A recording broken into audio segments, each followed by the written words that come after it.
सभी को हिंदी से प्यार है परिवार की ओर से आप सभी का हार्दिक स्वागत है।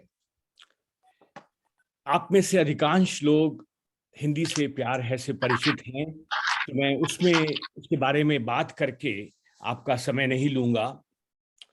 बस इतना ही कहना चाहूंगा कि हिंदी से प्यार है परिवार में हम लोग जिंदगी के हर एक अच्छे पहलू को छूने का प्रयास करते हैं, चाहे वो साहित्य हो, चाहे वो संगीत हो, चाहे वो नृत्य हो, चाहे फिल्म हो।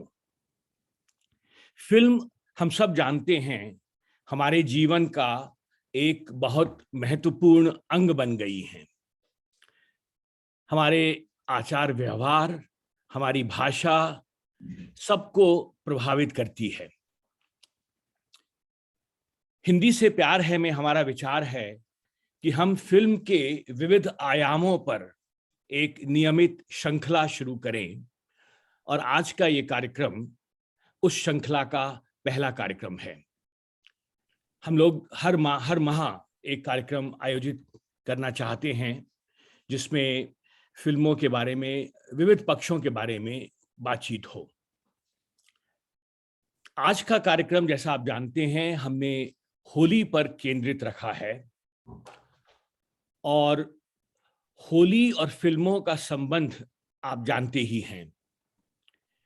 होली में, होली के गीतों ने, होली के माहौल ने बहुत सी फिल्मों को एक नया रूप दिया है, कई बार कहानी को नया मोड़ दिया है। तो आज हम सब इन बातों पर चर्चा करेंगे, और इस चर्चा का सूत्र बांधने के लिए हमारे बीच में मुझे बहुत खुशी है कि हमारे बहुत वरिष्ठ साहित्यकार, और जिन्हें मैं अपना मित्र कहने में गर्व का अनुभव करता हूं, डॉक्टर हरीश नवल हमारे बीच में मौजूद हैं। डॉक्टर हरीश नवल जी ने हिंदी में एमए किया, पीएचडी किया, और उसके बाद एमलिट की उपाधि हासिल की। हिंदी नाटक में उनका शोध रहा, हिंदी रंगमंच पे उन्होंने पीएचडी की। 41 बरस उन्होंने दिल्ली यूनिवर्सिटी में पढ़ाया। तो कल्पना कीजिए कि 41 बरस पहले हम कितने बड़े थे। हम में से कुछ का जन्म भी नहीं हुआ था, शायद कुछ प्राइमरी स्कूल में पढ़ रहे थे। तो डॉक्टर नवल 41 बरस तक दिल्ली यूनिवर्सिटी में हिंदी पढ़ाने के बाद उन्होंने सेवानिवृत्त हुए वहाँ से। उनकी 30 से अधिक पुस्तकें निकल चुकी हैं, 9 अंतर्राष्ट्रीय और 14 राष्ट्रीय साहित्यिक पुरस्कार मिल चुके हैं, जिनमें सबसे महत्वपूर्ण पुरस्कार है युवा ज्ञानपीठ का, जो उन्हें तब मिला था जब वो युवा थे। दूरदर्शन के लिए उन्होंने सीरियल लिखे हैं, वीडियो फिल्म बनाई हैं। मैं पढ़ता जाऊं तो काफी समय उसी में निकल जाएगा, तो मैं अधिक समय न लेते हुए बस इतना ही कहना चाहूंगा। व्यंग में उनका विशेष हाथ रहा है, और मैं कहूंगा कि व्यंग के पुरोधा रहे हैं वो। जब व्यंग एक विधा के रूप में जाना भी नहीं जाता था, तब से उन्होंने लिखना शुरू किया। और एक छोटी सी घटना के साथ मैं उनको मंच सौंपना चाहूंगा। बात 2 बरस पहले की है। हमारे बेटे की शादी हुई थी, तो मैंने डॉक्टर नवल साहब को फोन किया इस समाचार को बांटने के लिए। और नवल सर का यही कहना था कि देखो अनूप, तुम अभी तक असुर थे, अब ससुर हो गए हो। तो इन्हीं शब्दों के साथ डॉक्टर हरीश नवल जी का स्वागत है। सर, आपको मंच आपका है, आप संभालिए। धन्यवाद। सभी मित्रों को मेरा प्यार भरा नमस्कार, प्रणाम करता हूं। और होली के पावन अवसर पर आपने ये कार्यक्रम रखा है, और होली का एक बड़ा अजीब सा नियम होता है। नियम तो नहीं होता, पर लोगों ने बना लिया है कि जिसके हाथ में जो होता है वो दूसरे के चेहरे पर वही लगा देता है, मल देता है। जिसके हाथ में कीचड़ है वो दूसरे के मस्तक पर कीचड़ मलता है, और जिसके हाथ में चंदन है वो दूसरे को चंदन प्रदान करता है। और मुझे बहुत संतोष है इस बात का कि अनूप भार्गव जैसे वो बच्चे की शादी के बाद क्या बने वो दूसरी बात है, किंतु उनके सुर कभी ढीले नहीं हुए। और वो सचमुच में उस सुर श्रेणी के हैं जिनको हम देवता कहते हैं। और मैं हमेशा उन्हें हिंदी का राजदूत कहता हूँ। हिंदी का विश्व राजदूत जो है वो अनूप भार्गव है। और भी हैं, यहाँ तेजेंद्र शर्मा भी हैं, किंतु जो राजदूतावास इनके पास है वो हमारे में से किसी के पास नहीं है। एक बहुत अच्छा कार्यक्रम। और हम याद करते हैं 14 जुलाई 1896 को, जब बम्बई वाटसन होटल में लुमिये ब्रदर्स आए और कैमरामैन मॉरिस सेस्तिये थे और उन्होंने 6 मिनट की एक फिल्म का प्रदर्शन किया और वहां से कारवां चला। और 1913 में जब राजा हरिश्चंद्र दादा साहब फाल्के ने बनाई तो समझिए एक भारतीय फिल्म उद्योग का एक विस्फोट हुआ। और मैं ये बताना चाहूंगा कि पहली हिंदी फिल्म पत्रिका चित्रपट थी ऋषभ चरण जैन जिसके संपादक थे, जिनके लिए जैनेन्द्र जी ने कहा है कि मुझे लेखक ऋषभ चरण जैन ने बनाया। और फिर उसके बाद लव ट्रायंगल और वगैरह वगैरह। तो गोल्डन इरा जो हमारी थी उसके बारे में सभी लोग आज बताएंगे। यहाँ एक से एक फिल्म विशारद हमारे बीच में है। हमारे बीच में प्रीति गोविंदराज हैं, डॉक्टर तेजेंद्र शर्मा जी हैं, अविनाश त्रिपाठी हैं, इंद्रजीत सिंह हैं, डॉक्टर सागर हैं और रचना राठौर। अविनाश त्रिपाठी जी शायद जुड़ नहीं पाएंगे, पर हम फिर भी उनको पीठ पीछे उनका अभिनंदन करते हैं। जुड़ा हुआ हूं सर। देखिए जुड़े हुए हैं। अच्छा, जुड़ गए। अरे प्रणाम, दोबारा से प्रणाम। हाँ, देखिए एक ये जो हमारा फिल्म एक ऐसा मीडिया है जिसमें जो कुछ जहाँ है सब कुछ है। यानी आप कोई सी भी विधा ले लीजिए, कोई सी भी क्राफ्ट ले लीजिए, कोई सी कला, कोई सा विज्ञान, कोई ऐसा अछूता नहीं रहा जिसका प्रयोग फिल्म में ना होता हो। सिनेमा जो है एक ऐसी जादुई ताकत है जो मीडिया सम्राट के रूप में आज भी हमारे सामने है।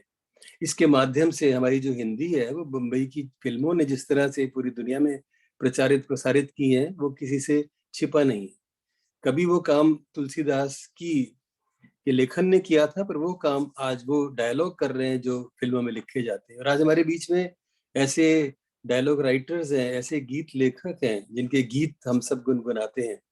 ये मैं अनूप भार्गव जी को इस बात के लिए साधुवाद देता हूँ कि उन्होंने एक बहुत अच्छे मौके पर एक बहुत अच्छा कार्यक्रम किया और रूस से, अमेरिका से, भारत से और कहाँ से सभी इन विशारदों को एकत्रित किया और आज हम उस पर एक प्यारी सी बातचीत करने जा रहे हैं। मैं सबसे पहले आपने मुझे सूत्रधार बनाया तो मैं कुछ कुछ सूत्र जो है बीच बीच में फिल्मों का भी देता जाऊंगा। देखिए एक सूत्र तो ये है जो ये 6 महीने पहले का है। अब मुझे मालूम नहीं क्या बात है कि हर 3 मिनट में एक फिल्म बनती है। अब मैं इसलिए कह रहा हूँ क्योंकि अब नेटफ्लिक्स भी आ गया है, अमेजन वाले ही बनाते हैं, बहुत लोग बनाने लगे हैं। तो अब हो सकता है कि एक दिन में कई फिल्में बनती हो। उसके बारे में हमारे बीच में तेजेंद्र जी हैं, अविनाश जी हैं, इंद्रजीत जी हैं, सागर जी हैं, ये लोग और बेहतर बता सकेंगे उन आंकड़ों को। देखिए हम सबसे पहले जो अपना कार्यक्रम है वो शुरू करेंगे। हमारे बीच में एक गीत मल्लिका है जो संगीत की विशारद भी हैं, प्रीति गोविंदराज जी, उनसे। और उससे पहले मैं बताना चाहूंगा कि कहाँ दुर्गेश नंदिनी कब वो फिल्म आई थी और उसमें जो मत मारो शाम पिचकारी और फिर सोनी सोनी अखियों वाले और उसके बाद जो रंग बसंती छा गया, होली आई रे। और जब नवरंग फिल्म आई और उसके बाद जब वो गाना कितना प्रसिद्ध हुआ, अरे जा रे नटखट न खोल मेरा घूंघट, वहां से लेकर के बीच में जब शोले में हम देखते हैं होली के दिन दिल खिल जाते हैं रंगों में, और उसके बाद की जो कहानी है, वो रंग बरसे भीगे चुनरिया और भी मारो भर पिचकारी।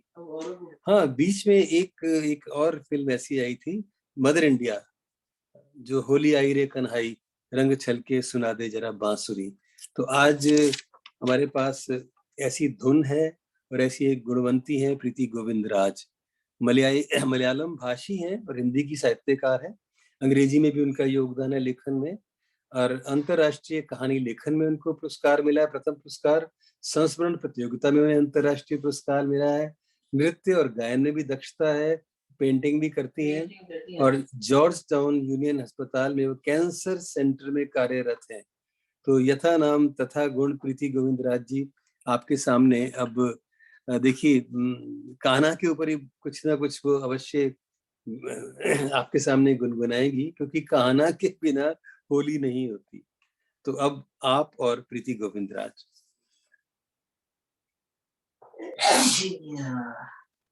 आप सभी को मेरा सादर नमस्कार। होली की हार्दिक शुभकामनाएं आप सबको। और मैं पीलू पर आधारित एक ठुमरी आपके सामने पेश करूंगी। सरदारी बेगम फिल्म से है। इसके संगीतकार हैं स्वर्गीय वनराज भाटिया जी और गीतकार हैं जावेद अख्तर और गायिका हैं आशा भोसले जी।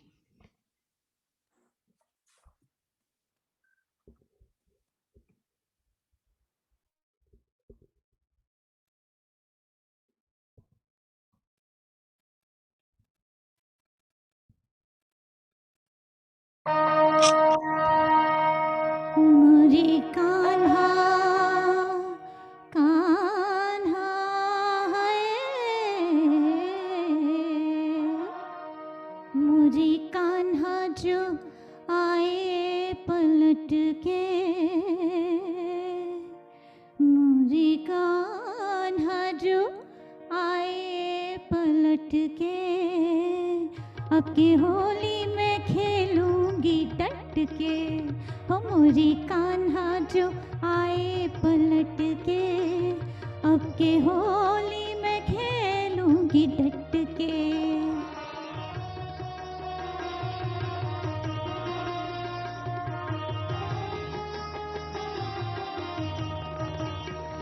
उनके पीछे मैं चुपके से जाके, उनके पीछे मैं चुपके से जाके, उनके पीछे मैं चुपके से जाके, ये गुलाल अपने तन पे लगा के, ये गुलाल अपने तन पे लगा के, रंग दूंगी उन्हें मैं लिपट के। हो रंग दूंगी उन्हें मैं लिपट के, अब के होली में खेलूंगी डट के। मुझे कान्हा मोरे कान्हा, मुझे कान्हा जो आए पलट के, अब के होली में खेलूंगी डट के।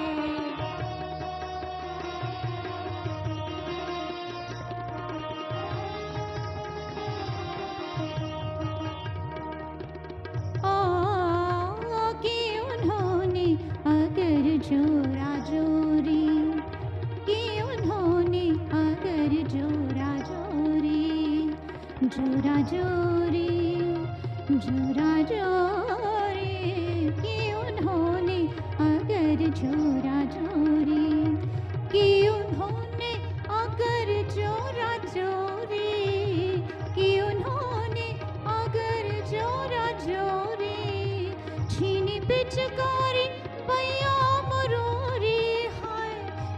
पिचकारी पैया मरोरी, गारियां मैंने रखी है रट के, गारियां हो गारियां मैंने रखी है रट के, अब की होली मैं खेलूंगी डट के। मोरी कान्हा जो आए पलट के, अब की होली डट के, अब के होली में खेलूंगी डट के, अब के होली में खेलूंगी डट के, अब के होली में खेलूंगी डट के। धन्यवाद।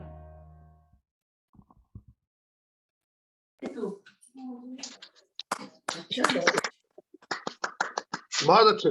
वाह वाह वाह वाह प्रीति जी, सचमुच अब तो मैं गारी दूंगी डट के। वाह, होली और गारी का कैसा संबंध है। डट के होली खेलेंगे और उसी तरह से वो सारा प्रीति जी आपकी आपकी तो ऐसा लग रहा था कि जैसे पीछे से रिकॉर्ड चल रहा हो और आपके लिप मूवमेंट हो रहे हो। आप इतना इतना अच्छा गाती हैं। आपका अभिनंदन।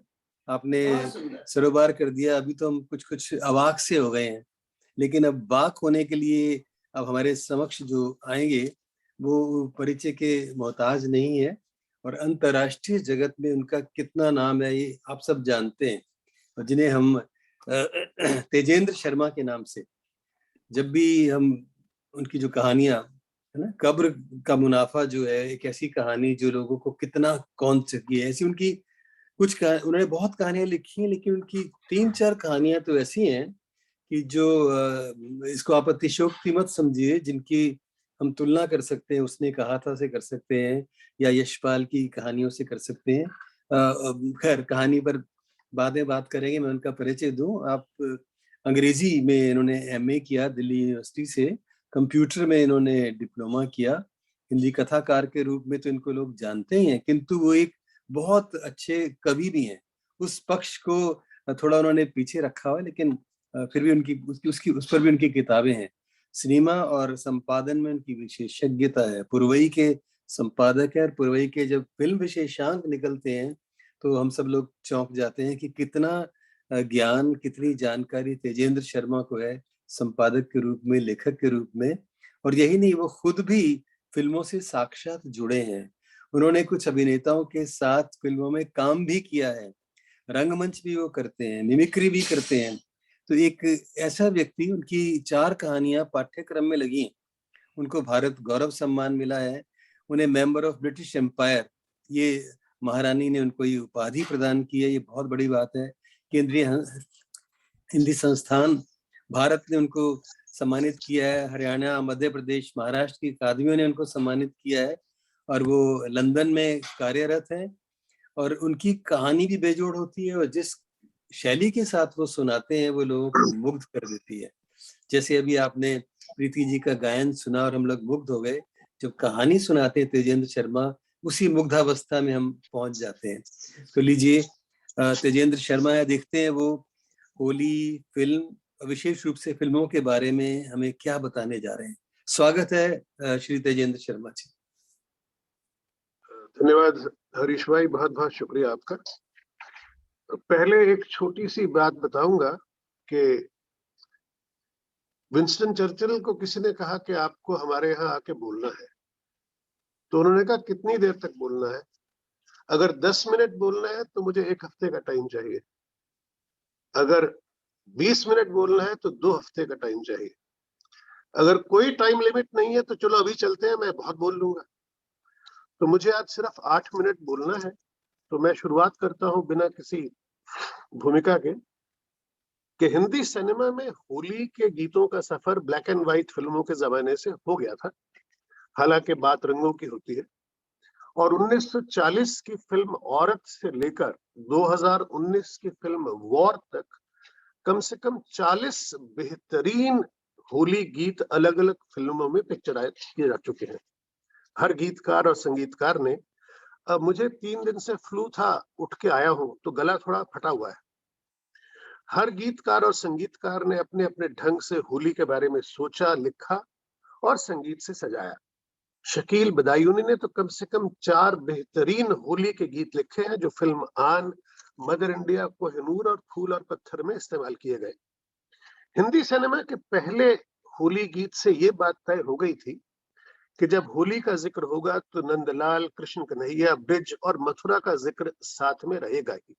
जमुना तट श्याम खेले होरी, होली खेले नंदलाल बिरज में, होली खेले नंदलाला मत मारो श्याम पिचकारी, होली खेलत नंदलाल बिरज में, होली खेलत नंदलाल।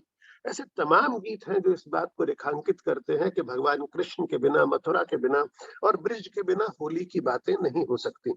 1953 में भारत की पहली जो टेक्निकलर फिल्म बनी आन, उसमें जो होली का गीत था वो इस मामले में बहुत महत्वपूर्ण था कि टेक्निकलर में रंग बहुत खूबसूरत उभर कर आए।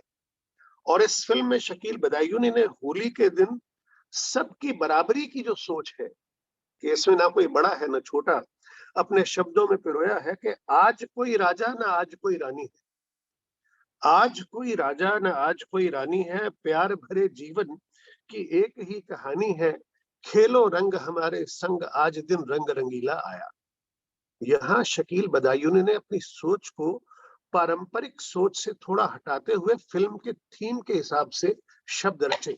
नादिरा राजकुमारी है और दिलीप कुमार एक आम आदमी। उनकी होली में ये कहना आवश्यक हो जाता है कि ये घोषणा कर दी जाए कि आज होली के दिन इंसानों में कोई भेदभाव नहीं है। मगर वही शकील बदायूनी जब 1958 में मदर इंडिया के लिए होली गीत लिखते हैं तो उनके शब्द होते हैं, होली आई रे कन्हाई होली आई रे, होली आई रे कन्हाई रंग छलके सुना दे जरा बांसुरी। वो आगे कहते हैं कि छूटे ना रंग ऐसी रंग दे चुनरिया, धोबन ये धोए चाहे सारी उमरिया, हो मन को रंग देगा संवरिया। और अगली लाइन जो है वो प्रेम की अनुभूति की खूबसूरत लाइन है। वो कहते हैं, मोहे भाए ना हर जाई मोहे भाए ना, मोहे भाए ना हर जाई रंग हल्के सुना दे जरा बांसुरी। तो प्रेमिका ये नहीं चाहती कि उनके प्रेम का रंग उतर जाए, उसे हल्का रंग प्रेम का पसंद नहीं है, इसे उसे वो रंग पसंद है जो प्रेम एक बार चढ़े तो उसके बाद जिंदगी भर तक चले। कई दशकों तो होली का एक गीत ठीक वैसा ही लोकप्रिय रहा जैसा कि इसी फिल्म का विदाई गीत था। छोड़ बाबुल का घर मोहे पी के नगर आज जाना पड़ा, हर दुल्हन की विदाई के समय यही गीत बैंड वालों का प्रिय गीत था। 1959 की फिल्म नवरंग का होली गीत शायद सबसे अद्भुत कहा जा सकता है क्योंकि इस गीत की पिक्चराइजेशन बिल्कुल हटकर है। वी शांताराम ने अपनी नायिका संध्या से इस गीत पर विलक्षण नृत्य करवाया। भरत व्यास लिखित इस गीत की धुन सी रामचंद्र ने बनाई और गाया इसे आशा भोसले और महेंद्र कपूर ने।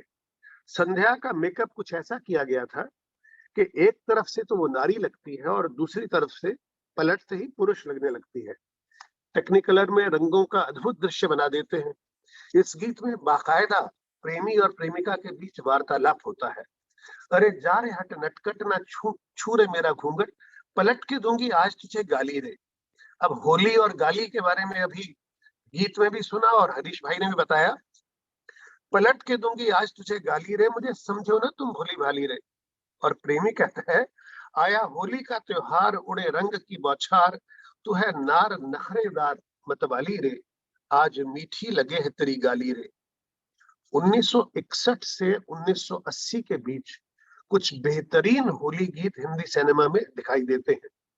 गोदान 1963, गाइड 1965, फूल और पत्थर 1966, कटी पतंग मस्ताना और पराया धन 1970, फागुन 1973, आपकी कसम 1974, जख्मी और शोले 1975 में, अनजान, शैलेंद्र, शकील बदायूनी, गौहर कानपुरी, आनंद बख्शी आदि ने गीतों को, होली गीतों को शब्दों में पिरोया है। फिल्म गाइड में शैलेंद्र ने बहुत ही सेंसिटिव शब्दों में रोजी, वहीदा रहमान के दिल की भावनाओं को चित्रित किया है। आई होली आई सब रंग लाई, बिन तेरे होली भी न भाए, भर पिचकारी सखियों ने मारी, भीगी मोरी सारी, तन बदन मरा कांपे थर थर, पिया तो से नैना लागे रे। वहीं जख्मी में गौहर कानपुरी अपने गीत के माध्यम से सुनील दत्त के पूरे चरित्र को समेट लेते हैं। और शोले में आनंद बख्शी होली की विशेषता अपने शब्दों में ऐसे पिरोते हैं कि होली के दिन दिल खिल जाते हैं, रंगों में रंग मिल जाते हैं, गिले शिकवे भूल के दोस्तों दुश्मन भी गले मिल जाते हैं। तो होली के बारे में कहते हैं कि होली रे होली, होली होली सो होली, अब खेलो होली। एक सेकंड होल्ड करिएगा।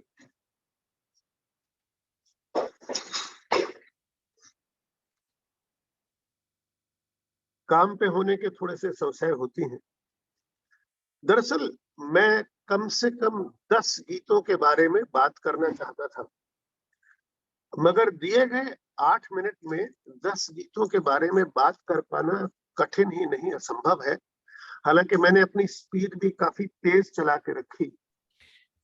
तेजेंद्र 80 जी, वर्षों आपके के पास इतिहास में 4 मिनट और हैं इस 8 मिनट के सर बाद। ऐसा है, मैं तो आपको पहले बताया था जी कि मैं अपना समय खत्म करूंगा टाइम से, जी लेकिन समस्या सिर्फ इतनी सी है कि जिस डिटेल में बात करना चाहता था, जी मेरे जी पास 2.25 घंटे का पावर पॉइंट प्रोजेक्ट है जो मैं होली के लिए इस्तेमाल करता हूँ। तो मैंने उसमें से बहुत मिनिमम चीजें निकाल ली हैं जी ताकि मैं फटाफट खत्म कर लूं। जी और मैंने आपसे कहा था मैं समय का बहुत पाबंद हूँ। जी जी तो हाँ, तो मैं ये बता रहा था कि 80 वर्षों का इतिहास है फिल्मी गीतों का। 1940 से शुरू होते हैं और आज 2022 है, तो 82 वर्षों में 40 ऐसे गीत हैं जिनके बारे में बाकायदा विस्तार से बातचीत की जा सकती है, क्योंकि हर गीत को उस फिल्म की कहानी के साथ इस तरह से इंटरवोवन किया है कि हर गीत आज ना खेलेंगे बस हम, आज ना छोड़ेंगे बस हम जोली, खेलेंगे हम होली, तो वहां एक अलग किस्म का माहौल बन जाता है। जब नमक हराम में राजेश खन्ना करते हैं, वहां दूसरा माहौल है। और उसके बाद भांग पी के जब आपकी कसम में चढ़ जाता है कि एक के दो, दो के चार मुझको तो दिखते हैं, ऐसा भी होता है जब दो दिल मिलते हैं, जय जय शिव शंकर, और शंकर की भांग पीने के बाद जो शंकर के बारे में गीत है वो स्वयं अपने अंदर से निकलता है। लेकिन 1981 की फिल्म सिलसिला में अमिताभ बच्चन का जो गीत है, रंग बरसे भीगे चुनर वाली, रंग बरसे, उसकी बात किए बिना बातचीत पूरी नहीं हो पाएगी। दरअसल इस फिल्म में, इस गीत में संजीव कुमार और जया भादुड़ी ने रिएक्शंस देकर, प्रतिक्रिया देकर सिखाया है कि बिना संवाद बोले एक्टिंग कैसे की जाती है। बलराज साहनी हमेशा कहा करते थे कि एक्टिंग संवाद अदायगी नहीं है, रिएक्शन देना एक्टिंग है। कि सामने वाला डायलॉग बोल रहा है, उस समय आप क्या कर रहे हैं। अमिताभ बच्चन भांग के नशे में, जो अमिताभ बच्चन का कैरेक्टर है सिलसिला में, वो भांग के नशे में शिष्टता की सारी सीमाएं लांघता चला जाता है। रेखा उसे मना नहीं कर पा रही। रेखा के पति संजीव कुमार ढोलकी पे बैठकर थाप दे रहे हैं। जया भादुड़ी खड़ी अपने पति की बेहूदगियों को देख रही। मेरे हिसाब से ये गीत किसी भी नए कलाकार के लिए किसी फिल्म के ट्रेनिंग स्कूल से कम नहीं। वो सीख सकता है कि बेहूदगी कैसे करनी है। वो सीख सकता है कि उस बेहूदगी को बहुत सेंसिटिव तरीके से मना कैसे करने की कोशिश करनी है, और उसके बाद पति और पत्नी के रिएक्शंस क्या हो, जिनके पति और पत्नी ये सब कर रहे हैं। इस फिल्म का क्रेडिट तो डॉक्टर हरिवंश राय बच्चन को दिया गया है इस गीत का, हालांकि है ये एक पारंपरिक गीत। इस गीत की एक खासियत ये है कि इस गीत में मजे तो गोरी का यार लेता है, और जो बलम है वो तरसता रहता है। तो राज कपूर से दरअसल किसी ने एक बार पूछा था कि राज साहब, आपके जमाने के संगीत का और आज के संगीत का क्या फर्क है। ये बात शायद 1982 की। राज कपूर ने आंखें बंद करके सोचते हुए कहा, भाई पहले जब गीत बजता था तो सिर हिलता था, आजकल पांव हिलते हैं। तो ये फिल्मी गीतों के साथ हुआ है कि गीतों में से कर्णप्रियता कम हुई है, गीतों में से संवेदनशीलता कम हुई है, गीतों में से गहराई कम हुई है, और गीतों में बीट बढ़ गई, एक ताल बढ़ गई है कि जिससे लोग उस गीत पर नृत्य कर सके। और ये केवल अन्य गीतों के साथ नहीं हुआ, ये होली के गीतों के साथ भी हुआ है। और जब आप 2001 से 2020 के बीच के होली गीतों को सुनते हैं, जैसे वॉर में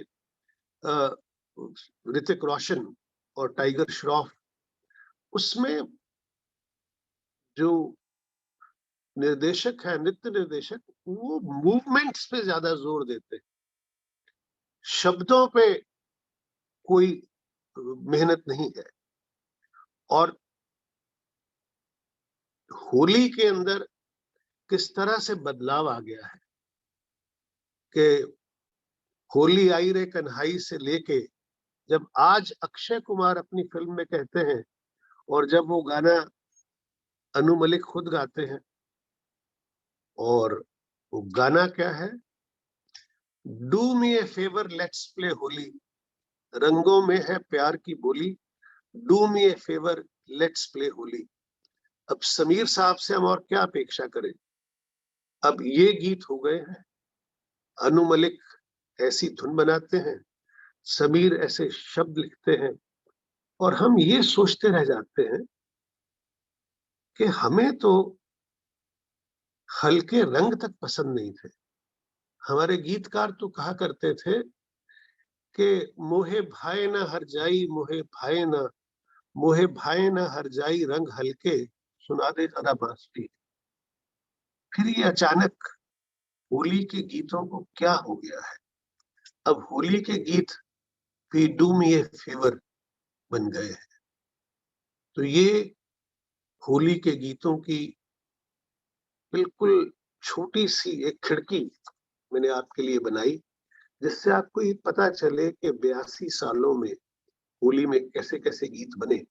वैसे तो ऐसे गीत हैं फागुन जैसे, जो एक होली की वजह से, एक साड़ी पे रंग डालने की वजह से कैसे रिश्ते पूरी तरह से बदल जाते हैं। वहीदा रहमान और धर्मेंद्र,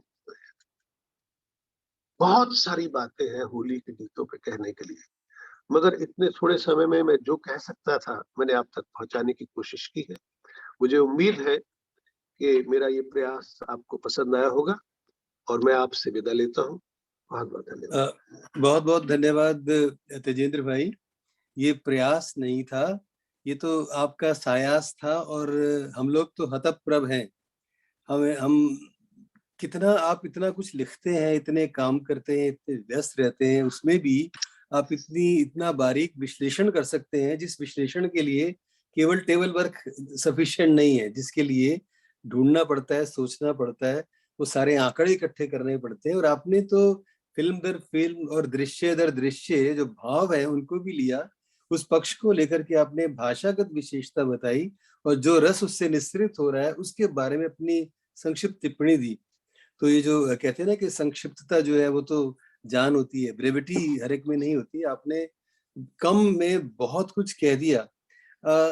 एक बात मैं जानना चाह रहा था कि होली खेले अवध में रघुबीरा, कि राम को भी होली में लिया, जैसे शिव को आपने बताया कि लिया, जब राजेश खन्ना ने वो गीत गाया था जय जय शिव शंकर, तो प्राय लोग नंदलाल हरीश को भाई, लेते मैंने हैं वो लिखा हुआ रघुवीर। है इसमें भी मैंने समय देखा, मैंने ये कहा कि इसमें लिखा था जो वाक्य कि कृष्ण से राम तक की जो यात्रा है, हाँ, वो मैंने पूरी की थी, लेकिन वो अच्छा, समय की वजह से मैंने हाँ, नहीं एडिट बहुत कर दिया। बहुत अच्छा। तो ये एक छोटी सी टिप्पणी आपकी होली खेले रघुवीरा पर अगर हो जाए। समझिए ये एक एक सवाल है हम लोगों का। तो देखिए, ऐसा है कि ये दरअसल हम लोगों के लिए भी एक नई जमीन थी, क्योंकि हमने कभी राम और सीता को होली खेलना कभी सोचा नहीं था। हाँ, तो ये एक गीतकार की कल्पना शक्ति कहाँ तक सोचती है, और वो किस तरह से सिनेमैटिक लिबर्टी लेते हुए बिना कोई डिस्ट्रक्शन किए इतने खूबसूरत बिंब बनाकर। और आप एक चीज देखिए कि जब होली खेले रघुवीरा है, उसमें ज्यादातर जो कैरेक्टर हैं वो सब 60 प्लस वाले हैं। जब कृष्ण की होली है उसमें ज्यादातर कैरेक्टर युवा पीढ़ी के हैं, युवा है। यस। तो ये जो यात्रा है इस पे मैंने काफी लिखा पढ़ा है, लेकिन इसके बारे में फिर जब हम बैठेंगे तो आपको मैं बताऊंगा कि कृष्ण से राम तक की यात्रा कितनी महत्वपूर्ण यात्रा है हम लोगों के उस होली की गीतों की यात्रा में। वाह, लेकिन वाह, बहुत सुंदर। बहुत बहुत आपका अभिनंदन तेजेंद्र भाई। और आप, हम तो सोचते थे कि त्रेता के बाद द्वापर आया, लेकिन फिल्मों की होली में द्वापर के बाद त्रेता आया। उन्होंने ठीक कर दिया, उन्होंने कहा ऐसा ही होना चाहिए था। तो वो जो उलट बांसी है वो बहुत अच्छा लगेगा, वो एक अपना विषय है। बहुत अच्छा लगा तेजेंद्र भाई, बहुत बहुत धन्यवाद। सचमुच वो कहते ना कि तुसी छा गए पापे, तुसी ग्रेट हो पंजाबी में कहते हैं, तो वो समझ में आ रहा है कि किस मौके पर कहना चाहिए कि तुसी ग्रेट हो। ओके, आप बहुत बहुत धन्यवाद। और दोस्तों, अभी आपने इतनी रोचक और इतनी ज्ञानवर्धक वार्ता सुनी, जिसमें सिद्धांत और व्यवहार को लेकर के दोनों पक्ष जो है फिल्मांकन के बताए गए, गीतों के बोल के बताए गए, भाषा के सूत्र दिए गए, और सबसे बड़ी बात की जो एक्सप्रेशंस हैं उसके ऊपर आपने कितनी अच्छी बात की। तो मुझे याद आया, मैं आपको सिर्फ सूचित करना चाहता हूँ कि दिल्ली में अनुपम खेर और रवि वासवानी पर आए थे, और उन लोगों ने जो बात अभी तेजेंद्र भाई ने कही कि जो बलराज साहनी जी को उन्होंने कोट किया, कि उन्होंने कहा कि एक्सप्रेशन, रिएक्शन क्या है दूसरे के, जो डायलॉग नहीं बोल रहा, तो वहाँ क्या है अभिनय। तो उसके लिए उन्होंने ओम प्रकाश जी का उदाहरण दिया था, जो प्यार किए जा फिल्म से था, कि जहाँ महमूद कोई कहानी सुना रहा है और ओम प्रकाश के रिएक्शन है। तो मुझे वो हठात वो बात याद आ गई जो मैं आपसे शेयर करना चाहता था। और देखिए, अब हमारे सामने एक दूसरी बड़ी पर्सनैलिटी आपके सामने आ रही है, जो बहुत ही प्रसिद्ध मीडिया पुरुष है, जिनका नाम है अविनाश त्रिपाठी। ये फिल्मी गीत और फिल्म लेखन से प्रत्यक्ष संबद्ध है, और आप देख रहे हैं अभी कितने युवा हैं, और लेकिन इन्होंने बहुत नाम पैदा किया है। ये एमआईटी विश्वविद्यालय में सिनेमैटिक, इसके भी प्रोफेसर रहे, सिनेमा इन्होंने पढ़ाया, और ईस्ट कट और ब्लैक एंजल इसके पटकथा लेखक भी रहे। इनके गीत जो हैं वो कृष्णमूर्ति, शान, कविता सेठ, ऐसे बड़े बड़े जो गायक गायिका हैं वो गा चुके हैं। और एक बात जो आपको बड़ा आश्चर्य होगा, और आप इनको गौर से देखिए और मेरी बात सुनिए, कि इन्होंने 700 से अधिक लघु फिल्मों का निर्देशन किया है, 700 से अधिक। और ये institute of art, culture and cinema festival के फाउंडर हैं। जयपुर में भी रहते हैं, मुंबई में भी रहते हैं, और लोगों के दिलों में रहते हैं। तो अविनाश त्रिपाठी जी, आप तो बिल्कुल प्रत्यक्ष जुड़े हुए हैं फिल्म लेखन से, फिल्मों से। तो देखते हैं आप हमें किस ओर ले चलते हैं, कहाँ, फिल्मों की तरफ, होली की तरफ, या जो भी जैसा आप हमको बताएंगे, हम सुनने को आतुर हैं। स्वागत है आपका अविनाश जी। पहले तो बहुत बहुत आभार हरीश सर आपका, अनूप सर आपका, कि आपने मुझे ये मौका दिया। आज सिर्फ मेरे लिए मुश्किल ये रही है कि पिछले 3-4 दिन से मेरी तबीयत ठीक नहीं थी, और मैं कल ही अभी हॉस्पिटल से डिस्चार्ज हुआ। और शुरुआत में तो मुझे लग रहा था शायद मैं आपसे रूबरू नहीं हो पाऊंगा, लेकिन फिर एक आपका कमिटमेंट होता है, तो मैं कुछ मिनट जरूर अपनी बात कहने की कोशिश करूंगा। और दो समस्याएं मुझे लग रहा है कि अभी जो एकदम मुझे सामने दिख रही हैं। एक तो ये कि आप सिनेमा जैसे सब्जेक्ट पर, विषय पर अगर आप बात करने की कुछ कोशिश कर रहे हो, और आपके जस्ट पहले पूर्व में तेजेंद्र शर्मा जी जैसे वक्ता अगर हो, और उसके बाद आपको कुछ बोलने का मौका दिया जाए, तो ये लगभग वैसा ही होता है जैसे सचिन तेंदुलकर को या विराट कोहली को बैटिंग करने के बाद वेंकटेश प्रसाद या बुमराह को बैटिंग करने का मौका दे दिया जाए। तो मेरे लिए वो मुश्किल है। या मैं अगर उसको पॉलिटिकल सटायर के तरीके से कहूँ कि मोदी के बाद अगर राहुल जी को बोलने का मौका दिया जाए तो थोड़ा मुश्किल हो जाती है। नहीं, ये उदाहरण ठीक नहीं है। पहले उदाहरण ठीक थे, और वेंकटेश भी सेंचुरी मार सकते हैं, ऐसी बात नहीं है भाई। जी, फिर भी कोशिश करता हूँ। और मुझे लगता है तेजेंद्र शर्मा सर बहुत विख्यात लेखक हैं, और सिनेमा के बारे में जबरदस्त जानकारी उनके पास है। और उसके साथ साथ मुझे लगता है कि कुछ हद तक ये टेलीपैथी भी शायद जानते हैं, क्योंकि बहुत सारी बातें, बहुत सारे गीतों का जो जिक्र मैं शायद अपनी ये चर्चा में करना चाह रहा था, वो लगभग उन सारे गीतों का जिक्र सर ने पहले ही कर दिया, और उनके बारे में, उनका जो पस मंजर है, उसका जो बैकग्राउंड है, उसकी जो पृष्ठभूमि है, उसकी भी उन्होंने चर्चा की, तो बहुत कुछ शेष नहीं रह गया। फिर भी मैं कुछ बातों से बहुत विनम्रता से डिफर होते हुए मैं कहना चाहूंगा, और शुरुआत में करूंगा जिस गीत का विशेष रूप से जिक्र शर्मा सर ने कहा, वो सिलसिला का वो मशहूर गीत, जो मेरे ख्याल से लगता है कि हिंदी सिनेमा में जब भी होली की हम बात करते हैं, होली की चर्चा होती है, तो सबसे पहले जो गीत हमारे दिल दिमाग में आता है, या जिसको सुनने के लिए हम सबसे ज्यादा आतुर होते हैं, वो रंग बरसे गीत है। मुझे लगता है कि इसका सबसे अच्छा इस्तेमाल, अगर हिंदुस्तानी सिनेमा में कुछ गीतों का इस्तेमाल सिनेमा की कहानी को ज्यादा मजबूत करने के लिए, या कहानी में सही समय पर एक सही ट्विस्ट लाने के लिए, या बहुत सारे शब्दों को हम सीमित करके, बहुत सारे जो डायलॉग की गुंजाइश होती है उसको हम कम करके सिर्फ एक गीत में उस पूरी संरचना को पेश कर दिया जाए, अगर इसका एक बेहतरीन उदाहरण है तो शायद रंग बरसे।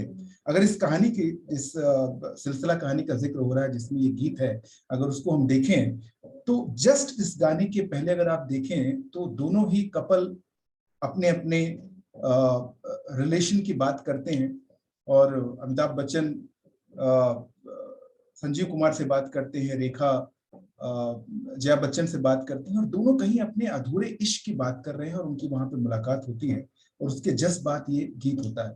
तो यश चोपड़ा ने इतनी खूबसूरती से इस बात को पेश किया है, इस गाने का इस्तेमाल इस फिल्म में किया है, जहां पर उनके अंदर की जो जलन है, उनके अंदर की जो तड़प है, जो एक दूसरे को मिलना चाह रहे थे, या रिश्ता जो कहीं अधूरा रह गया, एक बड़ा खूबसूरत सा मरासिम जो दोनों के बीच में डेवलप हो रहा था, और परिस्थितियां बीच में आती हैं जिनकी वजह से दोनों का रिश्ता मुकम्मल नहीं हो पाता, और वो अधूरे रह जाते हैं, और फिर उनको कहीं दोबारा होने का, उनको पूर्ण होने का एक मौका मिलता है, और उस मौके को वो गाने में दर्शाते हैं।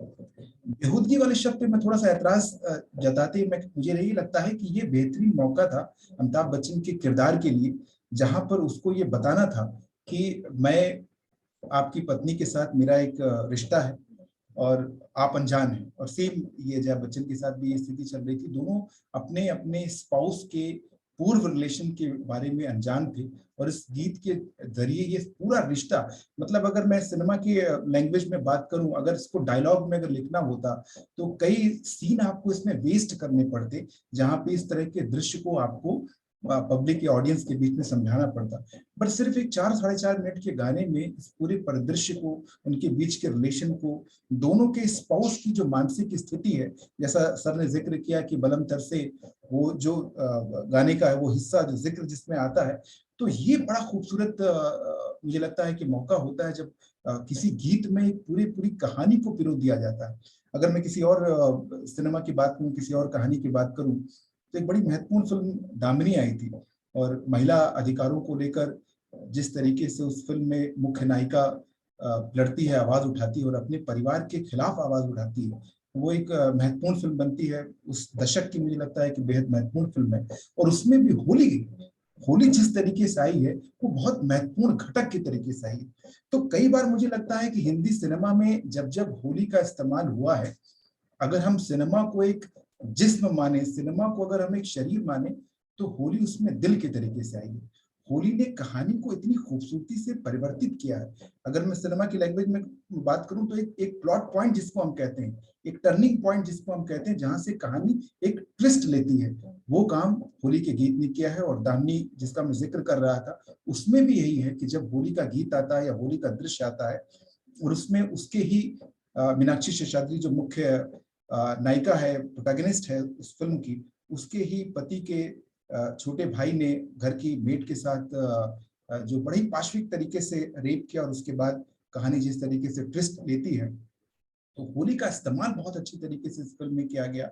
अगर हम और आजकल की फिल्मों की बात करें, या पिछले 10-20 सालों में जो फिल्में आई हैं उनकी हम बात करें, तो यश चोपड़ा की फिल्म डर है, जिसमें जिस तरीके से जो कैरेक्टर, शाहरुख खान का जो कैरेक्टर था, जो मन मन में अपने साथ पढ़ने वाली नायिका या अपने साथ पढ़ने वाली एक जूही चावला को बहुत प्यार करता था, लेकिन कह नहीं पा रहा था, उसके साथ वो एक तरफा प्यार था, और उसको लगता है कि होली एक ऐसा मौका है जहां पर वो अपने दिल के जज्बात बड़ी खूबसूरती से शायद बिना शब्दों के भी वो जाहिर कर सकता है, और उसी को वो गाने में पेश किया जाता है। तो होली जब जब सिनेमा में आई है उसने कहानी का विस्तार दिया है, कहानी को एक नई दिशा दी है, कहानी को ज्यादा घनीभूत किया है, और जिन भावनाओं को व्यक्त करने के लिए सिनेमा के कई सीन की आवश्यकता होती है, जिन भाव को व्यक्त करने के लिए लंबे लंबे डायलॉग की आवश्यकता होती है, वो शायद 3 से 4 मिनट के गीत में, होली के गीत में वो भावना निकल कर आई है।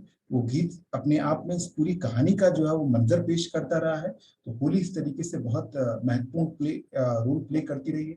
मेरी स्थिति बहुत अच्छी नहीं है कि मैं बहुत देर तक लगातार बोल पाऊं, इतनी देर में ही मुझे लग रहा है कि तकलीफ हो रही है मुझे बोलने में। तो फिर कभी कोई ऐसा मौका है जिसमें मैं बोलना चाहूंगा।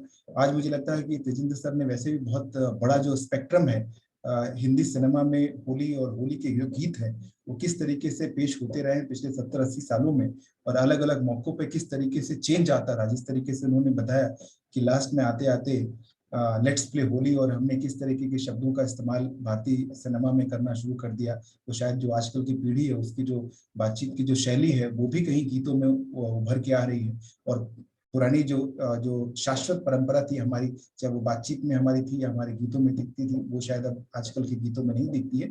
लेकिन होली का जो महत्व है वो आज से 50 साल या 100 साल पहले जो था वो भी वही था। मैं सिनेमा की बात कर रहा हूँ, और आज भी उसी महत्व के साथ जब जब किसी सिनेमा में होली आती है तो उसका महत्व लगभग उसी तरीके से रहता है, और वो कहानी को स्ट्रेंथन करती है, वो कहानी को मजबूत करती है, वो कई बार कहानी की दिशा चेंज कर देती है, और वहां से आपका जो प्रोटैगनिस्ट होता है उसके पास एक नया मोटिव हो जाता है। उस मोटिव को बनाने में जो जो भूमिका है वो होली के गीत की रहती है। इसी के साथ अपनी बात समाप्त करना चाहूंगा, और मैं चाहूंगा कि इस सिलसिले को आगे बढ़ाया जाए। बहुत बहुत आभार। बहुत बहुत धन्यवाद अविनाश भाई, आपने तो कई सारे सिक्सर मार दिए।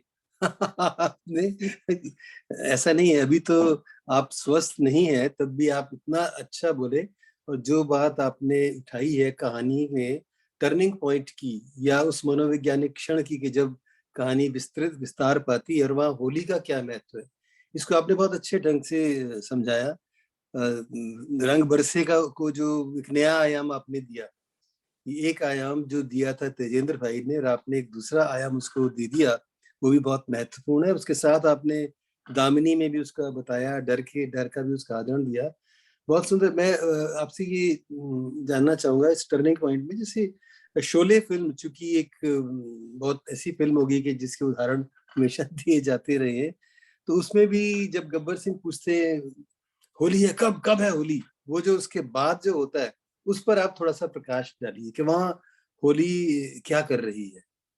हाँ, बहुत अच्छा। आपने एक तो सवाल बड़ा खूबसूरत आपका है, क्योंकि 2-3 गानों के जिक्र के बिना होली और भारतीय सिनेमा हमेशा अधूरा रहता है। शोले मैं मिस कर गया, और स्वास्थ्य की वजह से। देखिए, मुझे लगता है कि बड़ा अच्छा कंट्रास्ट यूज किया है इसमें। अगेन रमेश अप्पी के मैं बड़ी दाद देना चाहूंगा, क्योंकि एक तरफ जब ये गाना चल रहा है तो दो इंसान एक दूसरे के प्रति करीब होने की कोशिश कर रहे हैं, एक दूसरे के इश्क में गिरफ्तार होने की कोशिश कर रहे हैं। एक तरफ ये दृश्य चल रहा है, दूसरी तरफ उस गांव के ऊपर क्रोधित होकर गब्बर सिंह अटैक करने की कोशिश कर रहा है। और ये अगर आप उस गाने को देखें तो साथ साथ पैरेलल शॉट चल रहे हैं। यहाँ पे एक तरफ जो है वो गाना चल रहा है, और गाने में मैं एक और चीज जो मैंने बड़ी महत्वपूर्ण नोटिस की है, अगर आप उस पूरे जो रामगढ़ गांव है उस गांव को अगर आप देखें तो उसमें अलग अलग कास्ट के लोग रहा करते हैं, जिसमें छोटी कास्ट के लोग भी हैं, अपर कास्ट के लोग भी हैं, मुस्लिम भी हैं, और दूसरे लोग हैं। लेकिन जब ये होली का ये गाना फिल्मांकित किया जाता है उसमें सारे ही लोग एक दूसरे के साथ खड़े होकर और उस गीत को एंजॉय करते रहते हैं। तो ये जो कास्ट बैरियर तोड़ने का काम कई बार होली सिनेमा में करती है, और स्पेशली मैं इस गाने का जिक्र करूँ, इस पूरे गाने का आप देखिए बार बार गाने का जो स्थाई आता है वो ये है कि होली के दिल मिल जाते हैं, रंगों में रंग खिल जाते हैं। तो जिस तरीके से आपस में कास्ट बैरियर को तोड़ते हुए हम एक दूसरे के करीब आते हैं, और साथ साथ में एक पैरेलल जो आपकी कहानी चल रही है, गब्बर सिंह इसी समय पर जो अटैक करने की कोशिश कर रहा है, तो कंट्रास्ट भी किस तरीके से होली पैदा करती है। होली में सिर्फ प्यार नहीं, उसका में कंट्रास्ट की भी एक संभावना है। उस संभावना को भी रमेश सिप्पी ने तलाश करते हुए शोले में पेश किया था। तो वो होली के जो विविध रंग जिनकी हम बात कर रहे हैं उनमें से एक रंग ये गाना भी है। जी बहुत सुंदर अविनाश भाई, बताइए अब मैंने तो अपनी तरफ से बड़ी जबरदस्त बॉलिंग की थी, पर आपने कितना कितना घुमा दिया, बिल्कुल स्टेडियम के पार हो गया। बहुत बहुत धन्यवाद अविनाश भाई। हम आपके शीघ्र पूर्ण स्वस्थ होने की कामना करते हैं, और ये हम सब लोगों की आशा है कि आप फिल्म के आकाश में एक चमकते सितारे की भांति हमेशा ऐसी अच्छा अच्छा लिखते रहें, अच्छा अच्छा बताते रहें और अच्छा अच्छा पढ़ाते रहें। और यहाँ फिर जब आपको बुलाएं तो आप अवश्य पधारिएगा, यदि अनूप भाई मेरे साथ हो तो, क्योंकि अनूप जी के बिना कुछ नहीं होता ना, आपको मालूम ही है। और देखिए, अब हम थोड़ा सा रंग बदलने की कोशिश कर रहे हैं कि अभी आपने 2 वक्तव्य सुने, और वो वक्तव्य नहीं थे, एक वो शोध था, थीसिस थे, जिसमें होली के महत्व को लेकर के और होली कितना काम कर रही है कहानी को विस्तार कर देने में, भावों के नियंत्रण में, और जिस ढंग से सीन बन रहा है, उस दृश्य का अंकन हो रहा है, इन सब में कैसे कैमरा काम कर रहा है, और इत्यादि इत्यादि, कि कहाँ वो सांप्रदायिक सद्भाव की होली बन रही है, कहाँ वो आक्रमण की तैयारी की होली बन रही है। ये सारी बातें बहुत महत्वपूर्ण पता चली हैं। तो अब हम थोड़ा सा आगे चलते हैं, और हमारे बीच में है रचना राठौर। रचना राठौर जी आएंगी, और ये माहिया विशेषज्ञ हैं। ये आपको पता ही है कि पंजाब में एक शैली है माहिया की, और वो माहिया जब जब बहुत छोटे होते हैं, लेकिन वो बड़े गंभीर घाव भी कर सकते हैं, बहुत प्रेम का अवदान भी दे सकते हैं। बहुत अभी वो कैसे करते हैं वो आपको पता चलेगा। रचना राठौर जी एक मेडिकल डॉक्टर हैं, और गायन में इनको बहुत ख्याति प्राप्त है। ये स्टेज शो भी करती हैं। जो माहिया वो सुनाएंगी, विशेषता ये है कि वो उनकी पूजनीय माता जी श्रीमती सुधा राठौर जी द्वारा लिखा हुआ है। तो बहुत सम्मान के साथ मैं आग्रह करता हूँ कि रचना राठौर जी कृपया उपस्थित होइए।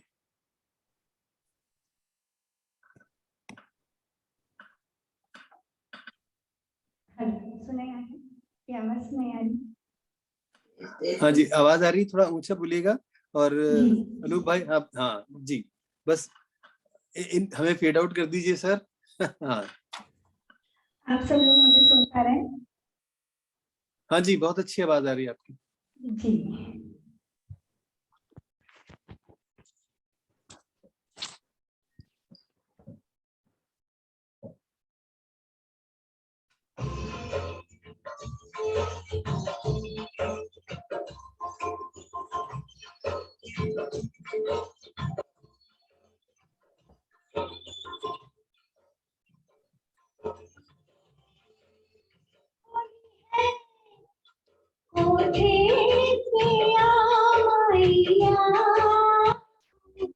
फिर आई होली है, फागुन के अंगना लो तेरी डोली है, फागुन के अंगना लो तेरी डोली है,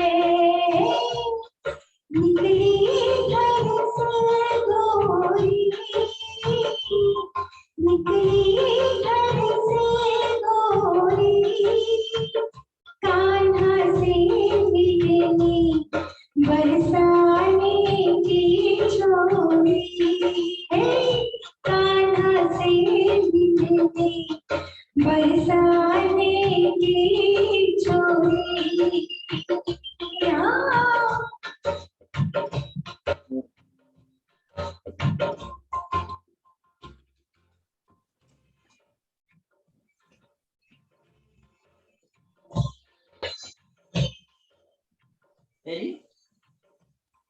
क्या हो गया? रचना, इसको अगर बिना माइक के गाएं तो कोशिश करो। रचना इधर ही रहती है? हम लोग तो सब झूमने लगे हैं। बहुत प्यारे माहिया हैं। हाँ,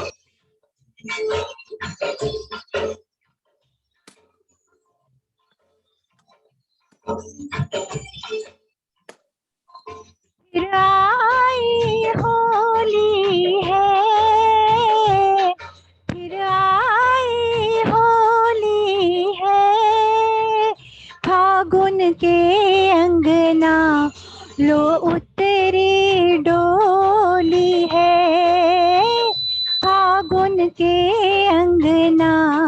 लो उतरी डोली है, निकली घर से गोरी, निकली घर से गोरी, कान्हा से मिलने बरसाने की छोरी है, कान्हा से मिलने, हाँ कान्हा से मिलने बरसाने की छोरी, हाँ।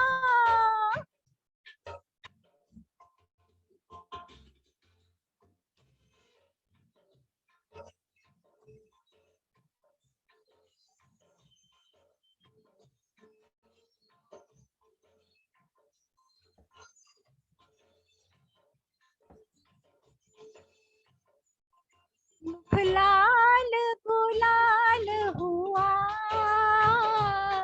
मुख लाल गुलाल हुआ, जब मुख साली का जीजा ने चूम लिया हो, जब मुख साली का जीजा ने चूम लिया,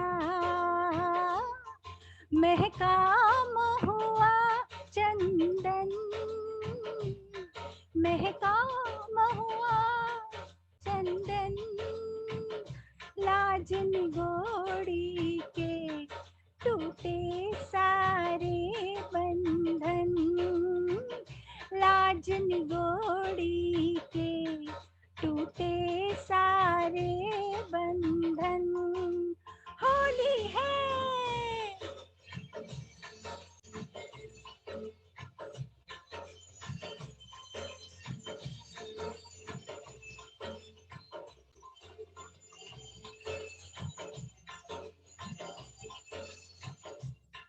पीका है ठंडाई,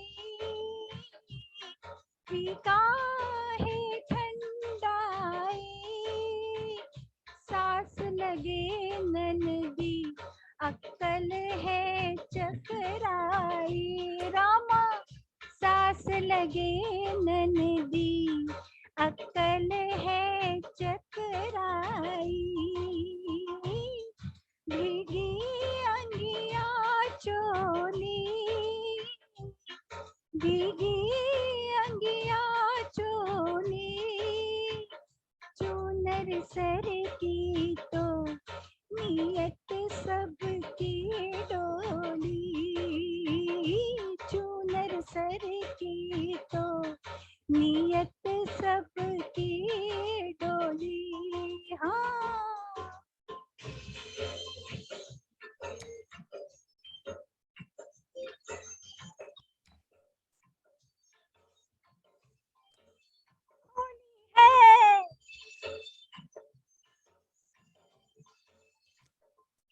भंग पी कर मती खोई,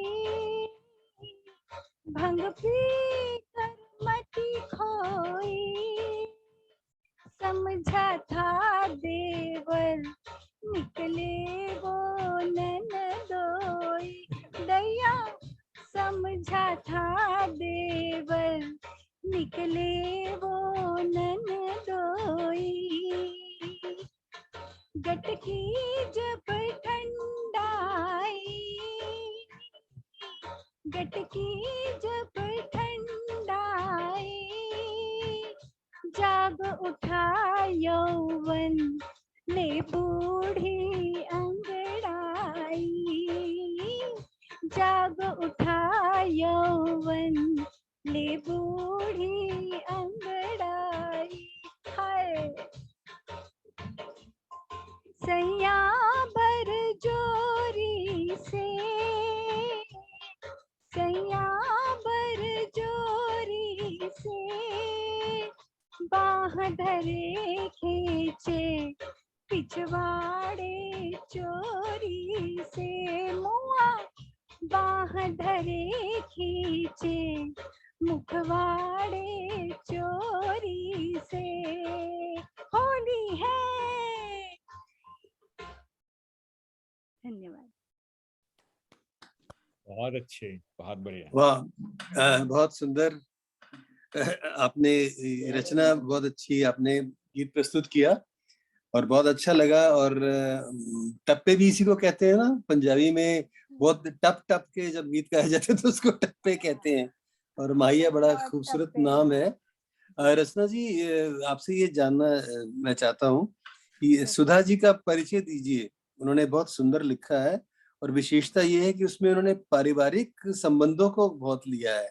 देवर है, ननद है, भाभी है, नंदोई है, ये सारे रिश्ते हैं। और फिर एक उन्होंने प्रयोग बड़ा अच्छा किया, लाज निगोड़ी, जो देशज शब्द है उसका प्रयोग किया। तो पंजाब की इस रस्म को उन्होंने उत्तर प्रदेश की जिस मरहम से लपेटा है वो बहुत अच्छा लगा।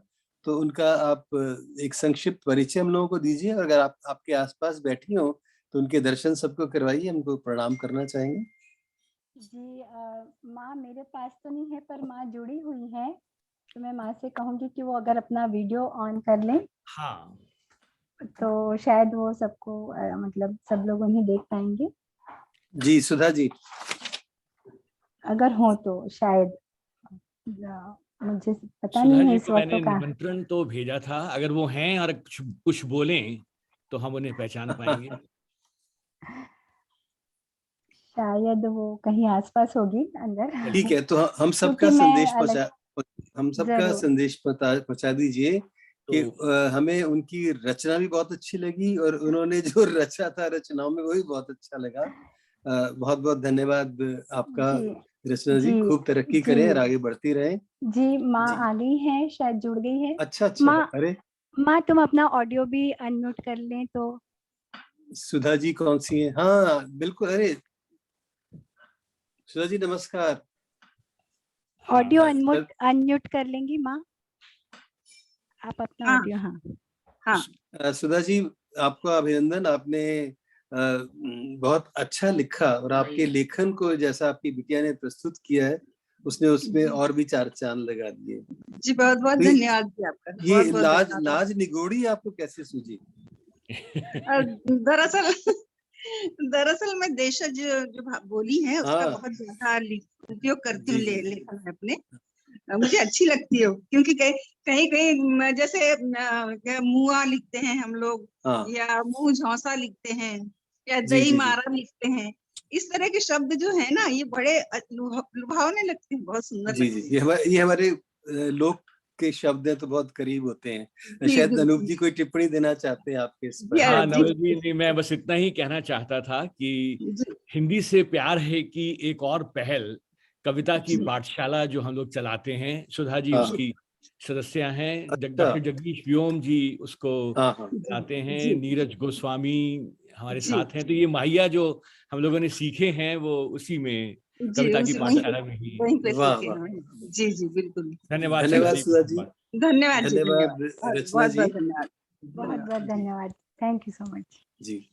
और लीजिए इस खूबसूरत ये जो माहिया पदार्पण हुआ और उसके बाद हम जिन्होंने ये माहिया लिखे उनके भी हम दर्शन कर सके, जो हिंदी के लिए इतना काम कर रही हैं, गीत भी लिख रही हैं, पढ़ भी रही हैं, पढ़ा भी रही हैं। लीजिए अब आपके सामने एक और बड़ी शख्सियत आने वाली है और वो भी किसी, कहते हैं ना हम किसी से कम नहीं। इंद्रजीत सिंह जी आपके सामने आएंगे और देखिए इंद्रजीत सिंह जी, इसी से अंदाजा लगाइए उनकी योग्यता का, उनकी प्रतिभा का, उनके स्वाध्याय का, कि उन्होंने अर्थशास्त्र में एमए किया, हिंदी में एमए किया और समाज शास्त्र में, सोशियोलॉजी में एमए किया। और उसके बाद उन्होंने पीएचडी जो है वो रुड़की से किया, आईआईटी से। तो अब हम समझ सकते हैं कि उनका जो अनुभव है और उनका जो ज्ञान क्षेत्र है वो कहाँ से कहाँ तक फैला हुआ है, साहित्य से इंजीनियरिंग तक और इकोनॉमिक्स से लेकर के सोशियोलॉजी तक। आप संस्थापक हैं शैलेंद्र सम्मान के। शैलेंद्र जिनका जिक्र अभी तेजेंद्र भाई ने भी किया और जिन गीतों की बात कर रहे थे हमारे अविनाश भाई, उसमें भी शैलेंद्र जी के गीत शामिल थे। जन कवि शैलेंद्र, धरती कहे पुकार के, तू प्यार का सागर, ये 3 प्रसिद्ध पुस्तकें हैं। तो समझिए कि शैलेंद्र भी अपने बारे में इतना नहीं जानते हो रहे होंगे जितना कि इंद्रजीत सिंह उनके बारे में जानते हैं। जैसे हम कहते हैं ना कि कमल किशोर गोयनका भी जितना जानते हैं उतना प्रेमचंद के पुत्र नहीं जानते। तो आपने आप मॉस्को में प्रोफेसर रहे, केंद्रीय विद्यालय संगठन में प्राचार्य पद पर रहे, अब सेवा मुक्त हैं और शायद मॉस्को में रहते हैं मेरे ख्याल से, ऐसा मुझे सूचित किया गया है। तो देखिए हम अमेरिका में बैठे हैं, आप मॉस्को में बैठे हैं, कहाँ कहाँ क्या हो रहा है। और खैर मैं वो चर्चा नहीं करूंगा जो राजनीति में हो रही है। इंद्र सिंह जी, आपका तो शैलेंद्र पर जो है वो पूरा का पूरा अधिकार है। तो हम अब जानना चाहेंगे कि आप क्या शैलेंद्र जी के बारे में, क्या उनके फिल्मी गीतों के बारे में और अन्य बातें हमें बताते हैं। आपका बहुत बहुत धन्यवाद, स्वागत। आदरणीय नवल साहब, बहुत बहुत आभार। और इस मंच से जुड़े हुए स्पेशली जो हमारे संयोजक महोदय आदरणीय अनूप जी और डॉक्टर सागर जी, हमारे मित्र जो छोटे भाई हैं, अविनाश जी जिन्होंने अपनी बात कही, और जो सबसे पहले वक्ता बड़े भाई तेजिंदर जी, और इस मंच से जुड़े हुए जितने भी दर्शक श्रोता हैं, सबको मैं मॉस्को की धरती से प्रणाम करता हूँ। आदरणीय नवल साहब को बताना चाहता हूँ कि मेरा काम, जैसे 3 पुस्तकों का आपने नाम लिया, तो शैलेंद्र पर विशेष तौर पर शोध की मेरी मंशा थी। और मैंने डॉक्टर साहब 107 लोगों से लेख लिखवाए शैलेंद्र पर, और पहला लेख मुझे 2001 में भीष्म साहनी साहब ने भेजा था।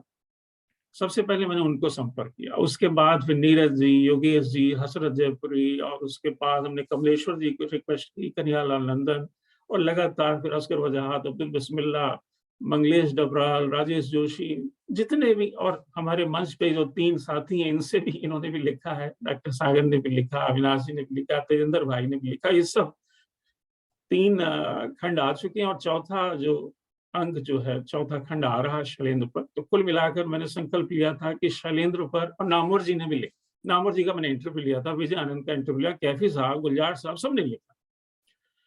तो शैलेंद्र पर लगभग साहित्य और सिनेमा की सभी बड़ी हस्तियों ने लिखा, तो ये मेरे लिए बड़े सम्मान की बात थी। तो जैसे आपने कहा, कमल किशोर गोयनका जी ने प्रेमचंद को बहुत डिस्कवर किया, उसी तरह से मैंने भी कोशिश की, और गोयनका जी मुझे मिले भी थे, उनसे मेरी बात हुई, बड़े खुश हुए। मैंने कहा जैसे आप प्रेमचंद जी पे लगातार काम कर रहे हैं, मैं भी शैलेंद्र पर लगा हुआ हूँ, और उनकी नई नई बातें। तो मैं कुछ दिलचस्प बात, अभी बात क्योंकि होली की है तो मैं होली पे भी बात अपनी रखूंगा। होली पे कितने खूबसूरत गीत लिखे गए हैं, और अभी चर्चा हमारे इन दोनों भाइयों ने की, अविनाश जी ने और विशेष तौर पर तेजिंदर जी ने तो बहुत ही जबरदस्त विश्लेषण किया। और एक बात डॉक्टर साहब बड़ी अच्छी है कि होली हमारा केवल हिंदुओं का त्योहार नहीं, भारतीय त्योहार है। और सबसे ज्यादा अच्छे गीत मुझे लगता है मुस्लिम शायरों और कवियों ने लिखे। अब आप शकील बदायनी के 4 गीत जो उन्होंने जिक्र किया, मदर इंडिया का, आन का, और 2 फिल्में और थी जो शकील, फूल और पत्थर। ऐसी मजरू साहब का एक गीत जो अभी शायद इस श्रृंखला में भी है, आगे इस सूची में भी है, वो भी शायद अभी हमारी एक साथी इसमें प्रस्तुत भी करेंगी। और लेकिन सबसे ज्यादा जो जावेद अख्तर साहब ने भी बहुत खूबसूरत होली पे गीत लिखे हैं। मशाल में बहुत अच्छा गीत लिखा, तुम हो तो हर रात दिवाली, तुम हो तो मेरी होली है। कितने सुंदर पंक्तियां हैं कि जैसे दिवाली भी अगर प्रीतम साथ है तो दिवाली भी है, और प्रीतम साथ है होली है। और शैलेंद्र ने भी, अभी तेजिंदर जी ने बात जो कही कि बिन तेरे होली भी ना बहाए, तो ये शैलेंद्र ने भी कहा, और जावेद अख्तर ने भी यही बात बाद में लिखी मशाल फिल्म में, तुम हो तो हर रात दिवाली, तुम बिन मेरी होली है। तो वास्तव में जो प्रीतम साथ होता है, जो अपने साथ होते हैं, तो सारे ही सपने साकार होने लगते हैं, मुझे तो ऐसा लगता है। शैलेंद्र ने 4 गीत, लगभग उन्होंने 800 गीत लिखे थे, और लगभग 60 कविताएं, जो उनकी गैर फिल्मी रचनाएं लगभग 60 है। मेरे पास लगभग सारी सामग्री है, और मैंने बहुत इधर उधर से इकट्ठा किया, और सारी, अब आजकल तो बहुत सी चीजें उपलब्ध हैं, और उनके परिवार के लोग भी मुझसे जुड़े हुए हैं, तो सारी सूचनाएं और सारी सामग्री उपलब्ध है। और लगातार हम लोग भी कोशिश कर रहे हैं कि लेख उनके ऊपर ज्यादा से ज्यादा आम पब्लिक तक पहुंचे और लोग उन्हें जान पाए। शैलेंद्र ने 4 गीत होली पर लिखे हैं। एक गीत जो मैं विशेष तौर पर अभी एक तो हमारे तेजिंदर भाई ने गाइड का किया, तो मैं उसको तो नहीं दोहराऊंगा नहीं वो, और वो बड़ा लोकप्रिय भी हुआ था। और उसमें विशेष बात तो है कि उसमें 4 पहर की बात है, यानी भोर की बेला की बात है और रात की चंद्रमा की चांदनी रात की बात, और बीच में 2 अंतरे और हैं, एक दिवाली का और एक होली का है। लेकिन जो एक गीत जो मुझे बहुत पसंद है, शैलेंद्र की बड़ी खास विशेषता थी कि वो रोमानी गीतों को रूहानी बना देते थे। रोमांस को किस तरह से एक रूहानियत की ओर ले जाएं, तो ये बड़ी खासियत थी शैलेंद्र की। इस गीत को देखिए, जो मैं फिल्म पूजा 1954 में आई थी, और ये संयोग से शंकर जयकिशन ही उनके दोस्त थे, उन्हीं के धुन पे ही ये गीत बना। और उसमें जो लाइनें देखिए किस तरह से वो रोमांटिक चीजों को रूहानी बनाते हैं, एक रोमानी चीजों को रूहानी कैसे, वो पंक्तियां देखिए। होली आई प्यारी, ये रफी साहब लता जी ने गाया है, आप कभी डॉक्टर साहब सुनिएगा, और आप सभी मित्र हमारे। होली आई प्यारी प्यारी, भर पिचकारी रंग दे चुनरिया हमारी, ओ पिया रंग दे चुनरिया हमारी। अब इसके बाद देखें कि थोड़ा अभी भी रोमानी चल रहा है कि तेरे मेरे तन को भिगा दे, मेरे मन को भिगो दे, मान ले अरज हमारी, ओ पिया रंग दे चुनरिया हमारी। यहाँ तक तो रूहानी चल रहा है। अब आप देखिए उसको रूहानी कैसे बनाते हैं। हालांकि होली में ज्यादातर रोमांटिक बातें होती हैं, लेकिन ये वो बड़े कवि की सफलता है कि वो हास्य में भी एक दर्शन देते हैं। और आगे कहते हैं, एक बरस में एक दिन होली, जग 2 दिन का मेला, तन का पिंजरा छोड़ के एक दिन पंछी जाए अकेला। क्या बड़ी बात लिखते हैं। एक बरस में एक दिन होली, जग 2 दिन का मेला, तन का पिंजरा छोड़ के पंछी एक दिन पंछी जाए अकेला। और रफी साहब की आवाज उसके आगे, ये लता जी की आवाज में था, रफी साहब आगे उसमें जोड़ते हैं कि 2 घड़ी मुस्काए और मुरझाए जीवन की फुलवारी, और पिया रंग दे चुनरिया हमारी। तो किस तरह से वो रोमांटिक चीजों को एक रूहानी बना देते थे, ये शैलेंद्र की सबसे बड़ी खूबी थी। एक विशेष तौर पर एक प्रसंग मैं सुनाना चाहता हूँ। हालांकि कन्हैयालाल नंदन जी से जब मेरी बात हुई तो मैंने उनसे कहा, आप सब लिखिए। उन्होंने कहा, मैं तो लिख ही रहा हूँ तुम्हारे लिए लेख शैलेंद्र पर, लेकिन एक शैलेंद्र के मित्र हैं, उनसे जरूर मिलो। वो क्योंकि उनके फिल्मी दुनिया के ही मित्र थे और उनका शैलेंद्र के साथ बड़ा अपनापन था, तो आप उनसे जरूर मिलो। मैं उनके कहने से रामकृष्ण जी, जिन्होंने किताब भी लिखी और पत्रकार थे बेसिकली, वो शैलेंद्र के दोस्तों में, हालांकि बाद में कुछ अनबन भी हो गई शैलेंद्र से, तो मैं लखनऊ उनसे मिलने गया तो उन्होंने बहुत सी बातें, 2 लेख भी दिए, और शैलेंद्र की एक कविता मुझे भेंट की। बोले, देखो ये ओरिजिनल उन्होंने मुझे दी थी, ये भी ले जाओ, तुम्हारे काम आएगी। तो जो विशेष तौर पर एक प्रसंग सुनाया कि मार्च में होली होती है और अप्रैल फूल मनाया जाता है 1 अप्रैल को, तो शैलेंद्र ने कैसे अप्रैल फूल मनाया हसरत का, ये प्रसंग बड़ा उन्होंने सुनाया। और साथ में वो प्रसंग उन्होंने अपनी एक किताब में भी इसका बड़ा जिक्र किया है, फिल्म जगत में 8 सदी का रोमांच, उसमें। और उस फिल्म को, उस किताब को नेशनल अवार्ड भी मिला रामकृष्ण जी की, हालांकि अब वो नहीं रहे। प्रसंग ये था कि 1963 में जब वो बॉम्बे पहुंचे रामकृष्ण जी, तो शैलेंद्र के साथ दोस्ती हो गई और शैलेंद्र उनके घर गए। तो शैलेंद्र को सामने एक नजर आया जो उन रामकृष्ण जी का एक लेटर पैड था, लेटर हेड था, उसमें लिखा हुआ था कि उत्तर प्रदेश फिल्म एसोसिएशन। तो शैलेंद्र ने कहा, यार ऐसा हो सकता है रामकृष्ण जी कि आप एक चिट्ठी लिखो हसरत के नाम, कि आपको 1963 का सर्वश्रेष्ठ गीतकार का Uttar Pradesh film journalist association की तरफ से अवार्ड दिया जा रहा है, और ये हम अप्रैल फूल मनाएंगे उन्हें। और आशा करते हैं, आज है 25-26 तारीख, हम 1 आध दिन बाद डालेंगे, और 1 अप्रैल को सोमवार पड़ रहा है 1963 में, वो उनको 1 अप्रैल को चिट्ठी मिले, हमारा पर्पस सॉल्व हो जाएगा। वो फूले नहीं समाएंगे और बाद में शाम को हम कहेंगे, भाई हमने तुम्हारा अप्रैल फूल बनाया। अब चिट्ठी उनको मिल गई 1 अप्रैल को, और उन्होंने क्या किया कि वो शैलेंद्र को, राज कपूर को बताने की बजाय सीधे स्क्रीन में चले गए। स्क्रीन वालों को फोटोकॉपी उनको नोट करा दिया, भाई मुझे अवार्ड मिल रहा है उत्तर प्रदेश जर्नल एसोसिएशन की तरफ से सर्वश्रेष्ठ गीतकार का, और ये न्यूज आप छाप दीजिए। और संयोग से वो अगले दिन 2 अप्रैल को न्यूज छप गई कि हसरत जयपुरी को उत्तर प्रदेश जर्नलिस्ट एसोसिएशन की तरफ से पुरस्कार दिया था। अब उसके बाद जब ये दोनों ने कहा, भाई ऐसा नहीं, हम तो मजाक कर रहे थे, हम तो तुम्हारा अप्रैल फूल मना रहे थे। उन्होंने कहा, नहीं, अब भाई तुम्हारे तो अब अखबार में छप गया है, अगर ऐसा करोगे तो मैं तुम्हारे खिलाफ मुकदमा करूंगा, रामकृष्ण जी को कहा। तो रामकृष्ण जी को हार के वो अवार्ड देना पड़ा, और जुलाई में बाकायदा उनके साथ साथ और कई लोगों को अवार्ड देना पड़ा, उनको अभिनेता भी चुने। और इस तरह से जो उत्तर प्रदेश जर्नलिस्ट एसोसिएशन एक तरह से निष्क्रिय हो गई थी, उसको सक्रिय बना दिया शैलेंद्र की उस चिट्ठी ने। हालांकि शैलेंद्र को बुरा भी लग रहा था, यार हम तो अप्रैल फूल मना रहे थे, ये तो शून्य से एक तरह से बिल्कुल शिखर पे आ गए हैं। अवार्ड मिलने से उनकी जो है मार्केट वैल्यू, और वाले खुश भी हो रहे होंगे, लेकिन कहीं ना कहीं उनको ये भी था यार अप्रैल फूल, ये तो उल्टा बना दिया। और हसन ने गाना भी लिखा, संयोग से उसी दौरान उन्होंने गाना भी लिखा, अप्रैल फूल बनाया तो उनको गुस्सा आया, मेरा क्या कसूर, जमाने का कसूर, जिसने ये दस्तूर बनाया। तो ये विशेष तौर पर बड़ा रोचक प्रसंग था जो उन्होंने जिक्र किया और अपनी किताब में जिक्र किया, और सागर साहब को अच्छा लग रहा होगा। हालांकि ये अप्रैल फूल बनाने के बहुत से ऐसे काम होते रहे। मैंने अभी पढ़ा था कहीं कि रेणु जी अक्सर लड़कियों के नाम से प्रेमिका बनकर के चिट्ठी लिख देते राजेंद्र यादव को, कमलेश्वर को पाठक की तरफ से, देखो मुझे तुम्हारी कहानी बड़ी पसंद आई है, और वो गुमराह कर। ऐसा ये कमलेश्वर जी ने जिक्र किया है अपनी आत्मकथा में, और राजेंद्र यादव जी का मैं मुड़ मुड़ के देखता हूँ, उसमें पढ़ रहा था, उन्होंने भी जिक्र किया। इसका मतलब बात सच है। तो विशेष तौर पर मैं आज के दिन होली के मौके पर एक रोचक प्रसंग शैलेंद्र जी का था, लेकिन ये बात जरूर है कि शैलेंद्र जी ने जो अद्भुत गीत लिखे हैं उनका कोई जवाब नहीं है। और एक खास बात जो विशेष तौर पर सब जानते हैं, शैलेंद्र जी ने और साहिर साहब की जन्मशती पिछले साल मनाएगी, और शैलेंद्र जी की अगले साल मनाई जानी 2023 में। यानी साहिर 2 साल बड़े थे शैलेंद्र जी से। दोनों में सबसे बड़ा अंतर यही था कि शैलेंद्र जी धुनों पर गीत लिखते थे। उन्होंने 800 गीत लिखे हैं, तो लगभग 750 गीत धुनों पे लिखे हैं। और साहिर साहब ने भी 500 से ज्यादा गीत लिखे हैं, और 500 में से 450 उन्होंने धुनों पे नहीं लिखे, बल्कि अपनी नज़्में, अपनी गजलें, अपने शेरों को उन्होंने संगीतकारों को दिया। और संगीतकारों ने सागर साहब ने तो खुद अपनी जो थीसिस है उनको साहिर लुधियानवी को समर्पित की है, और उन्होंने लगातार काम कर रहे हैं साहिर साहब के ऊपर भी। तो हमारे बीच सागर साहब भी आज मौजूद हैं, हम उनको भी सुनेंगे।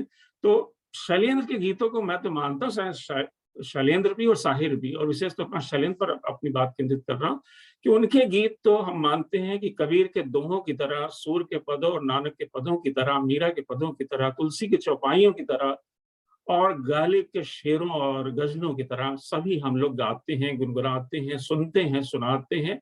और जैसे कबीर आज 600, 550, 600 साल बाद भी हमारे बीच मौजूद हैं, तुलसी मौजूद हैं अपनी चौपाइयों दोहों की वजह से, और गालिब भी मौजूद हैं। शैलेंद्र भी आज उनको लगभग, अब 1966 में उनका इंतकाल हुआ था, तो लगभग आप देखिए कितने साल हो गए, 6 दशक होने वाले हैं। लेकिन उसके बावजूद भी उनके गीत, साहिर के गीत आज भी हमारे मनों में, हमारे मन में वैसे ही खिले हुए हैं, हमारे होठों पे सजे हुए हैं, हमारे मन में बसे हुए हैं। और मैं चाहता हूँ आने वाले समय में भी डॉक्टर सागर भी ऐसे गीत लिखें, अविनाश जी भी लिखें, और उनके गीत भी हम लोग सुने और हम लोगों को अच्छा लगे। तो मैं बहुत बहुत आभार व्यक्त करता हूँ विशेष तौर पर अनूप जी का, कि मुझे भी अपनी बात कहने का मौका दिया। और जितने मित्र हमारे सुन रहे हैं सबको मैं नमस्कार करता हूँ।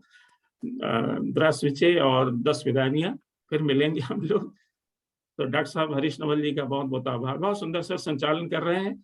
और जैसे एक फिल्म चलती है तो उस फिल्म में गीत होते हैं, तो हमारे 2 मित्रों ने अभी, एक रचना जी ने, प्रीति जी ने 2 सुंदर गीत, प्रीति जी ने जावेद अख्तर का, और इन्होंने तो अपनी माता जी का लिखे हुए रचनाएं भी, तो बहुत सुंदर। जैसे फिल्म के अंदर गीत ना हो तो फिल्म अधूरी लगती है, इनकम्प्लीट से लगती है। तो ऐसे ही आपने और भी अभी एक मजनू का भी गीत आपने रखा है, पिया संग खेलू होरी, वो भी हम लोग सुनेंगे। तो बहुत बहुत आभार।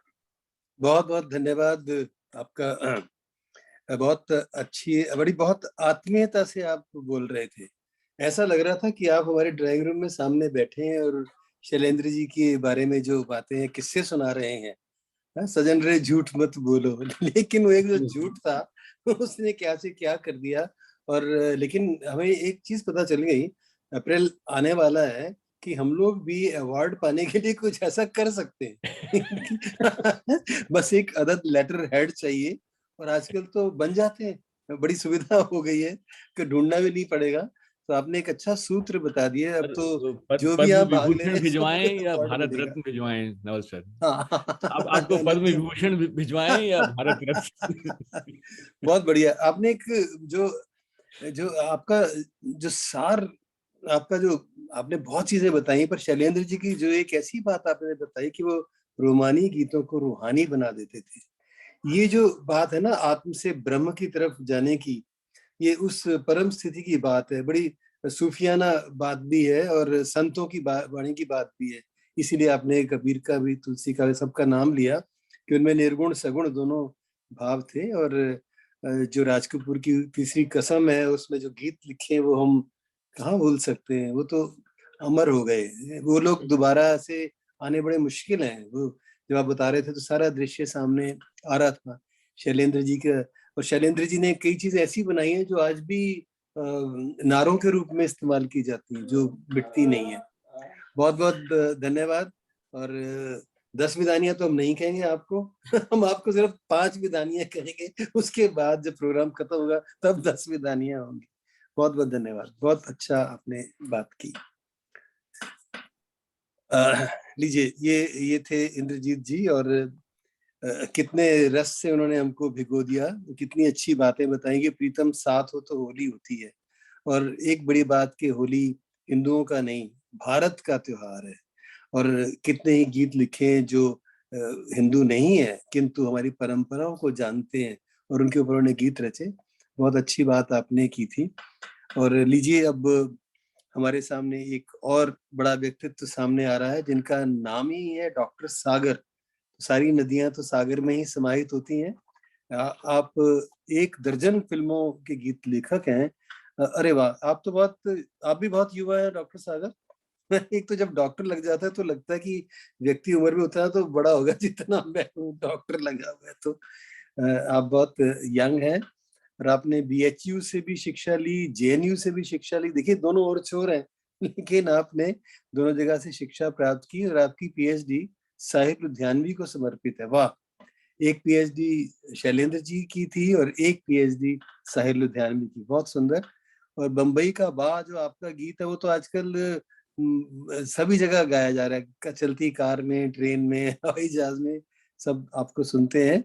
आपको वागधारा सम्मान महाराष्ट्र का प्राप्त हुआ, पुरवैया राष्ट्रीय सम्मान प्राप्त हुआ, और बलिया जहाँ से आप बिलोंग करते हैं, कितनी बड़ी बात है कि जब अपने ही परिवार वो हमको सम्मानित करें, सबसे बड़ा सम्मान वही है। तो आपको बलिया रत्न अवार्ड दिया गया। BBC और ललन टॉप में भी आपके गीत जो हैं, ख्वाबों को सच करने के लिए तितली ने सारे रंग बेच दिए। देखिए कितनी क्या कुछ कहना चाह रहे थे आप, आपने एक छोटी सी लाइन में कह दिया, ख्वाबों को सच करने के लिए तितली ने सारे रंग बेच दिए। ये जो टॉप 10 में गीत हम सुनते रहे हैं, जब भी ये गीत आते हैं तो हम उसके ऊपर सोचने लग जाते हैं। बहुत ही फिलोसॉफिकल है, कहाँ से कहाँ तक पहुंच जाते हैं। तो ये जो शब्द से अर्थ की यात्रा है आपकी, बहुत अनवरत यात्रा करते हैं। बहुत अच्छा लगा। और आप मुंबई में निवास करते हैं। आप देखते हैं कि अब हमारे सामने डॉक्टर सागर क्या कहते हैं, वो अपने अनुभव गीतों के बारे में कैसे बताते हैं, होली पर क्या टिप्पणी देते हैं। आइए सागर साहब, स्वागत है आपका।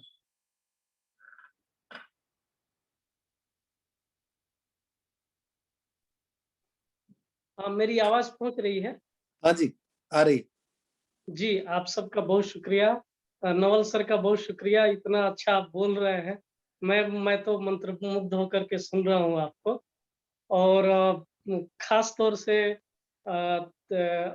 अनूप भार्गव जी का बहुत शुक्रिया इस तरह का प्रोग्राम करने के लिए, जिसमें हम तेजेंद्र शर्मा जी को सुने, और इतना ज्यादा, इतनी बारीकी से वो फिल्मों को और फिल्मी गीतों के बारे में वो पढ़ते जानते हैं कि मैं तो गुजारिश करूंगा अनूप जी से कि एक प्रोग्राम उनका होना चाहिए, सिर्फ हम सब मिल करके सुने उन्हें।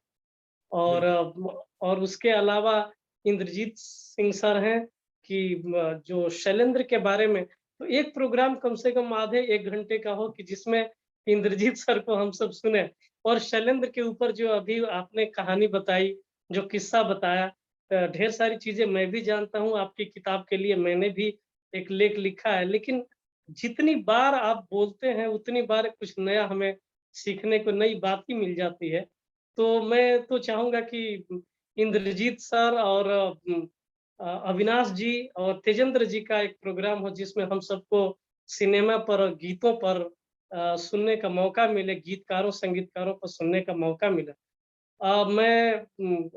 अभी आपने कहा, नवल जी ने कहा कि डॉक्टर सागर से लगता है कोई भारी भरकम, और तो हुआ यूं कि मैं यशराज फिल्म्स में मैं किसी डायरेक्टर को मैसेज किया कि मैंने PhD की है, मैं डॉक्टर सागर, और मैं गाने लिखता हूँ, मिलना चाहता हूँ।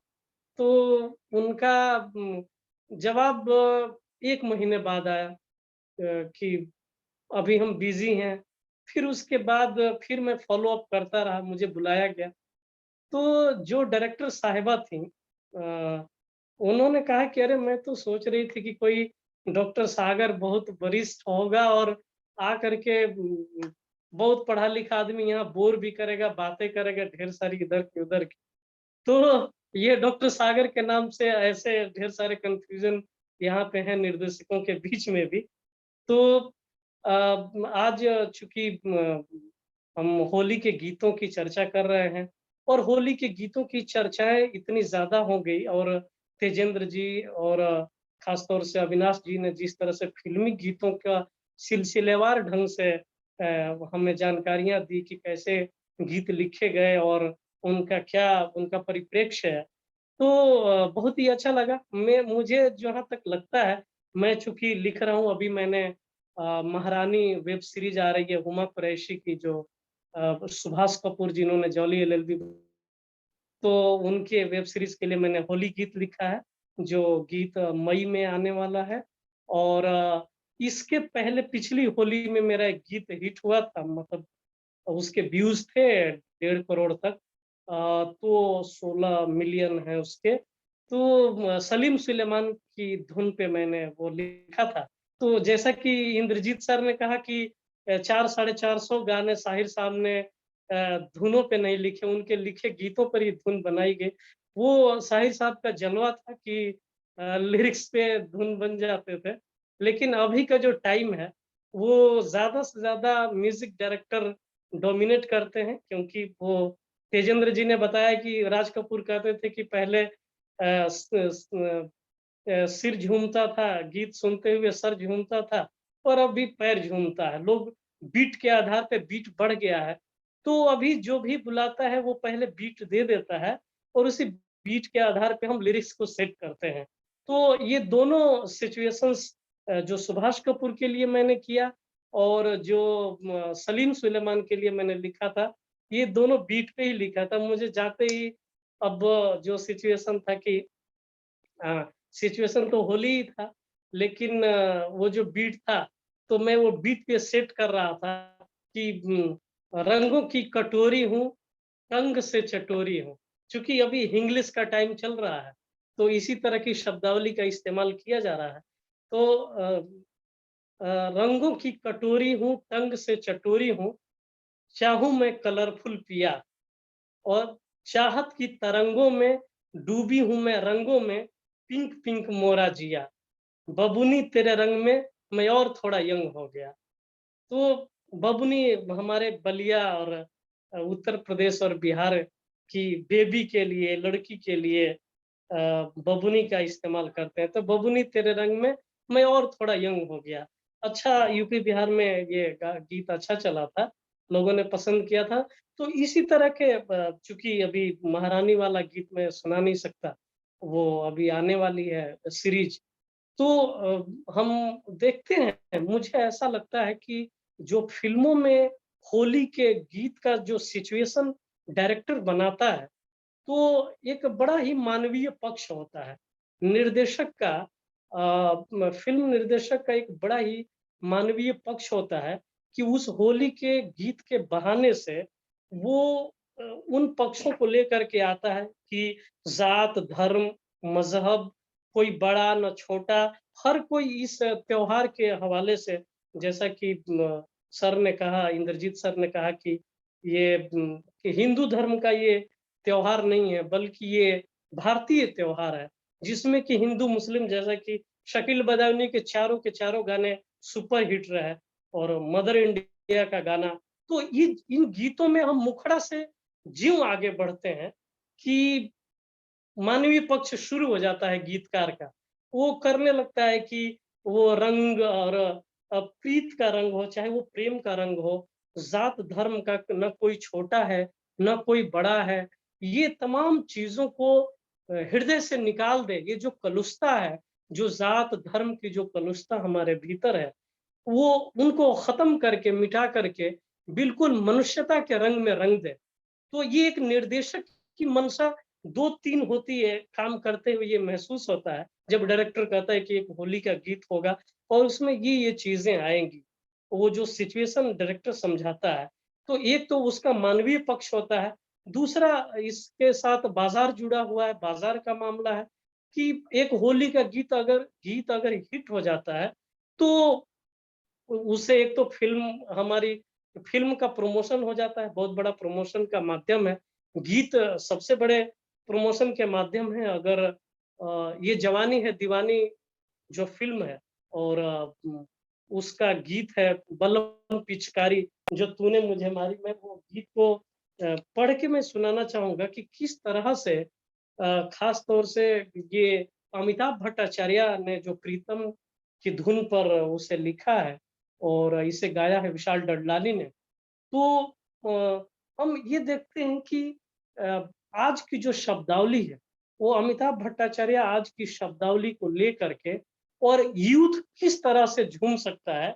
मेरे ख्याल से अब तक का सबसे ज्यादा फिल्मी गीतों से जो प्रमोशन हुआ और बाजार के मामले में ये जवानी है दीवानी का पूरा जो म्यूजिक एल्बम है जितनी कमाई की है उतना किसी फिल्म के गाने ने नहीं किया है। अब ये जो पिछला आंकड़ा मैं देख रहा हूँ उस आंकड़े में हाईएस्ट स्कोर किया है।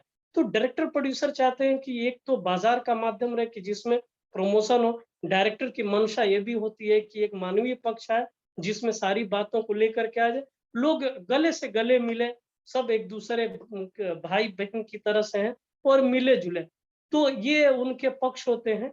और मैं तो बहुत मेस्मराइज रहता हूँ इनकी जो शब्दावली है अमिताभ भट्टाचार्य की, जो अभी होली के बहाने से हम जिक्र नहीं कर पाए, लेकिन हम देखते हैं कि जैसे मसलन ये है कि इतना मजा क्यों आ रहा है, तूने हवा में भांग मिलाया, दुगना नशा क्यों हो रहा है, आंखों से मीठा तूने खिलाया, हो तेरी मलमल की कुर्ती गुलाबी हो गई, मन चली चाल कैसे नवाबी हो गई, बलम पिचकारी जो तूने मुझे मारी, तो सीधी सादी छोरी शराबी हो गई, जीन्स पहन के जो तूने मारा ठुमका, तो लट्टू पड़ोसन की भाभी हो गई, बलम पिचकारी जो तूने मुझे मारी, तो सीधी सादी छोरी शराबी हो गई। तो ये आज का की जो जनरेशन है, आज का जो युवक है, युवतियां हैं, इनको लेकर के जिस तरह से फोकस करके अमिताभ भट्टाचार्य बड़े ही कारीगर आदमी हैं आज की यूथ को लेकर के, जैसे रचते हैं कि जैसे डिप्रेशन में आज कोई अगर फ्रस्ट्रेटेड है प्यार में और लड़की कहती है कि दिल पे पत्थर रखकर मुंह पर मेकअप कर लिया, मेरे सैया जी से आज मैंने ब्रेकअप कर लिया। तो ये कुछ दिन तो रोना धोना जमकर किया और पार्लर में जाके शैम्पू जमकर किया, कॉलेज के सहेलियों को व्हाट्सएप कर दिया और जिनसे मिल ना पाई उनको व्हाट्सएप कर दिया। तो ये आज की जो जनरेशन है उसकी नब्ज को पकड़ करके जिस तरह से देखिए, अभी जब बातें हो रही है गीतकारों की, साहिर साहब है, शैलेंद्र, मजरू सुल्तानपुरी, शकील बदायूनी, उनकी बातें करते हुए हम भूल जाते हैं कि आज के जो गीतकार हैं, प्रसून जोशी, इरशाद कामिल, अमिताभ भट्टाचार्य, कौसर मुनीर, आज से तेरी गलियां मेरी गलियां सारी हो गई, आज से घर तेरा घर मेरा हो गया। तो इतना आज के टाइम में जिस तरह से गीतकार, उस तरह के बड़े गीतकारों की हम चर्चा करते हैं, उसी तरह से हमें इनकी भी चर्चा होनी चाहिए। इरशाद कामिल, अमिताभ भट्टाचार्य, प्रसून जोशी, स्वानंद किरकिरे, मनोज मुंतशिर और कौसर मुनीर, ये वरुण ग्रोवर, तमाम बेहतरीन गीतकार इस दौर के गीतकार हैं कि जिनका जिक्र किए बगैर हिंदी सिनेमा के गीतकारों का जिक्र होना अधूरा माना जाएगा। मेरी तरफ से मैं ऐसा मानता हूँ। और सर तो इंद्रजीत सर तो मुसलसल जो अवार्ड दे रहे हैं, तो अभी सर ने पिछला अवार्ड स्वानंद किरकिरे को और उसके बाद इरशाद कामिल को शैलेंद्र अवार्ड दिया था। तो ये लोग भी बहुत ही उम्दा लेखन कर रहे हैं। मैं उत्तर प्रदेश के बलिया जिले से हूँ कि जो बिल्कुल भोजपुरी बेल्ट है, और जरूर आप कहीं ना कहीं खबरों में और इस तरह का सुने होंगे कि भोजपुरी में बड़ी अश्लीलता है, वल्गैरिटी है भोजपुरी के गीतों में। तो ये बिल्कुल सच्चाई है। आज भी जितने व्यूज हैं, आज देखिए आज का जमाना व्यूज का जमाना है। यूट्यूब पे कितने व्यूज आ रहे हैं गाने का, गीतों का मूल्यांकन और उसका पूरा बाजारीकरण उसी व्यूज पे निर्धारित है। तो आज भोजपुरी के 700-800 मिलियन मतलब भोजपुरी गीतों के व्यूज हैं। अच्छे अच्छे हिंदी के गीत वहां नहीं पहुंच सकते हैं। 700 मिलियन तक व्यूज गए हैं। इनकी टक्कर सिर्फ पंजाबी के गीत बादशाह, हनी सिंह और रफ्तार और ये तमाम जो गुरु रंधावा के जो गीत हैं वो टक्कर ले रहे हैं भोजपुरी के गीत। तो उसमें मुझे ऐसा लगता है कि एक तो जो रामचंद्र और राम सीता के जो होली के गीत हैं, ये अवध क्षेत्र का है, और कृष्ण के गीत, कृष्ण और राधा को लेकर के जो गीत है वो ब्रज क्षेत्र का है। ये अभी भी हमारे यहाँ, मुझे जो बचपन से जो जिन गीतों को, होली गीतों को मैं सुनता आ रहा हूँ, तो उसमें मैं पाता हूँ कि राम को लेकर के यही होली खेले रघुबीरा, अवध में होली खेले रघुबीरा, जिसे क्रेडिट समीर का है। बागमा का जो गीत है, अमिताभ बच्चन और आदेश श्रीवास्तव का संगीत है उसमें, तो उसको लेकर के बनाया गया है, क्योंकि उन्हीं गीतों को ले दे करके उत्तर प्रदेश में मेरी तरफ खास तौर से जो भोजपुरी बेल्ट है, बलिया, गाजीपुर, देवरिया, और बिहार में थोड़ा एंटर करें तो सिवान, छपरा, गोपालगंज का जो पूरा एरिया है, तो राम को लेकर के वही गीत है। बाकी के जो गीत हैं वो निहायत मानसल है, दैहिक है, और वो चोली को लेकर के, वो साड़ी चोली और उसके अलावा लहंगा, इसके अलावा वो बाहर निकलते ही नहीं। जबकि हिंदी गीतों में हम नजर दौड़ाते हैं तो देखते हैं कि इतना रेंज बड़ा है कि होली गीतों के बहाने से सिचुएशन को भी प्रोसीड कर रहे हैं, आगे बढ़ा रहे हैं, बाजार को भी फॉलो अप कर रहे हैं, और पूरी मनुष्यता को उस होली गीत के बहाने से उसमें स्थापित करते हैं उन फिल्मों में, उस फिल्म के सिचुएशन को। तो जैसा कि इंद्रजीत सर ने कहा कि ये जो शैलेंद्र हैं किस तरह से रूमानियत से रूहानियत की तरफ चले जाते हैं, तो उसी तरह से मेरा मानना है कि साहिर साहब उसी तरह से रूमानियत में जाएंगे, लेकिन उनके यहाँ रिवोल्यूशन जरूर आएगा। और पूछ कर अश्क अपनी आंखों से मुस्कुराओ तो कोई बात बने, और फिर आ जाएंगे अपनी अपनी अपनी जगह पे, वो फिर आ जाते हैं। रंग और नस्ल, जात और मजहब जो भी हो आदमी से कमतर है, दूर रहना कोई कमाल नहीं, पास आओ तो कोई बात बने। तो जैसे शैलेंद्र रूमानियत से रूहानियत की तरफ बढ़ते हैं, उसी तरह से जैसे मजाज साहब का है कि तेरे माथे का ये आंचल बहुत ही खूब है, लेकिन इस आंचल का परचम बना लेती तो अच्छा था। तो ये अपने अपने रंग है। मजरू साहब का अपना रंग है, शकील बदायूनी का अपना है, लेकिन शैलेंद्र और साहिर लुधियानवी का जो रंग है फिल्मी गीतों में, वो अमेजिंग है। रूमानियत से रूहानियत, रूमानियत से रिवोल्यूशन साहिर साहब का है। वो जो गाना है कि इन काली सदियों के सर से जब रात का आंचल ढलकेगा, जब दुख के बादल पिघलेंगे, जब सुख का सागर छलकेगा, जब अंबर झूम के नाचेगा, जब धरती नगमे गाएगी, वो सुबह कभी तो आएगी, वो सुबह कभी तो आएगी। तो ये कमाल है। हम फिल्मी गीतों के हवाले से चल रहे हैं, और मुझे लग रहा है कि हमारा टाइम हो गया होगा। हमने और मेरे आने वाले गीत के लिए जी, समय काफी हो गया है डॉक्टर सागर, आप बिल्कुल ठीक कह रहे हैं। हाँ, आपने पहचान लिया है। बिल्कुल। मैं जाते जाते मैं अनूप सर से गुजारिश करूंगा कि तेजेंद्र सर का और इंद्रजीत सर का, अविनाश त्रिपाठी जी का, इन लोगों का इन तीन को रखा जाए, और नवल सर उसकी करे, मन संचालन करे, जिसे हम सबको सुनने का मौका मिले। आप सबको मैं प्रणाम करता हूँ। प्रीति जी, रचना जी को मैं प्रणाम करता हूँ। बहुत अच्छा गीत सुनाया आप दोनों ने। बहुत बहुत धन्यवाद सागर जी। और जैसा आपने कहा, हम निश्चित रूप से तेजेंद्र जी को फिर से लेकर आएंगे, अविनाश त्रिपाठी जी को, आपको भी, सबको विस्तार से सुनना चाहेंगे।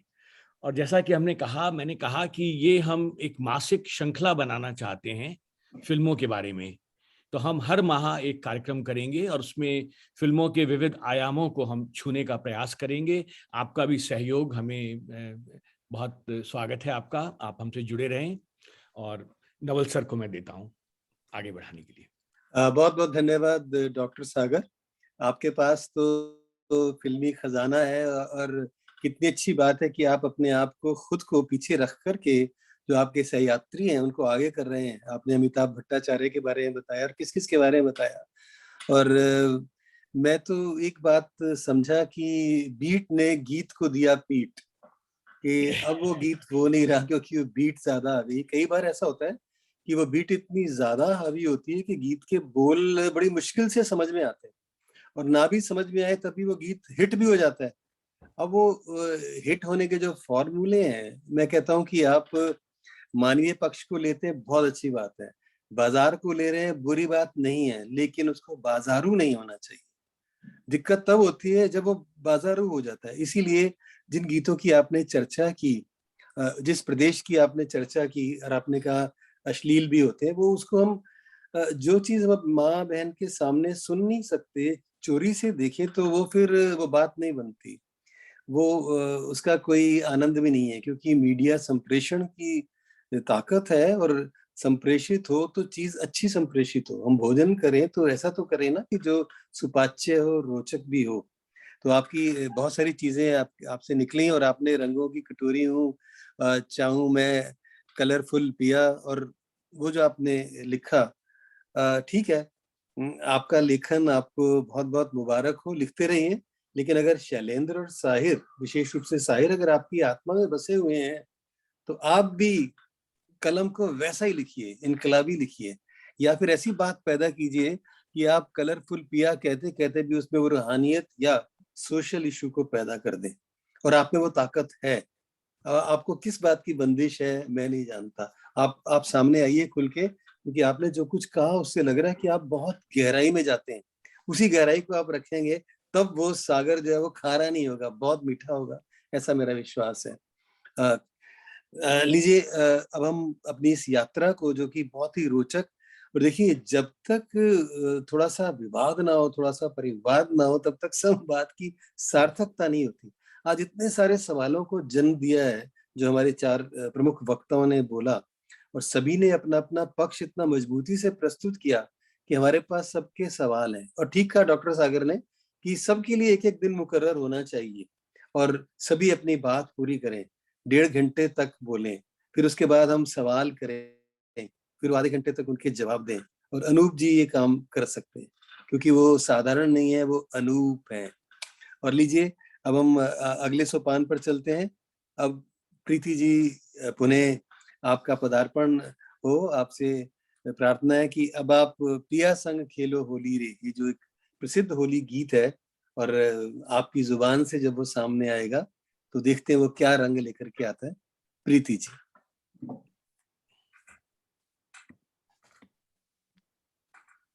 धन्यवाद हरीश जी, बहुत बहुत।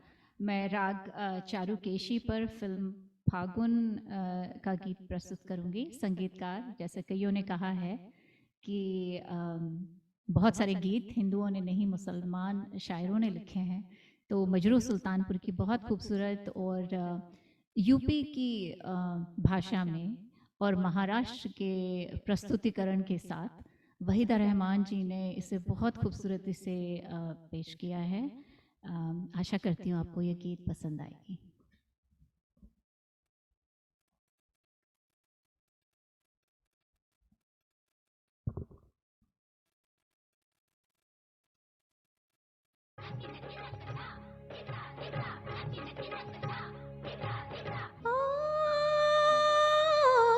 पिया संग खेलो हरे, पिया संग खेलो, पिया संग खेलो हरे, फागुन आयो रे, हो फागुन आयो रे, चुनरिया भिगोले गोरी, फागुन आयो रे। दिन दी दिन तिनक दिन दी दिन तिनक दिन दी दिन तिनक दिन ता ता ता ता तिनक दिन दी दिन तिनक दिन दी दिन तिनक दिन दी दिन तिनक दिन।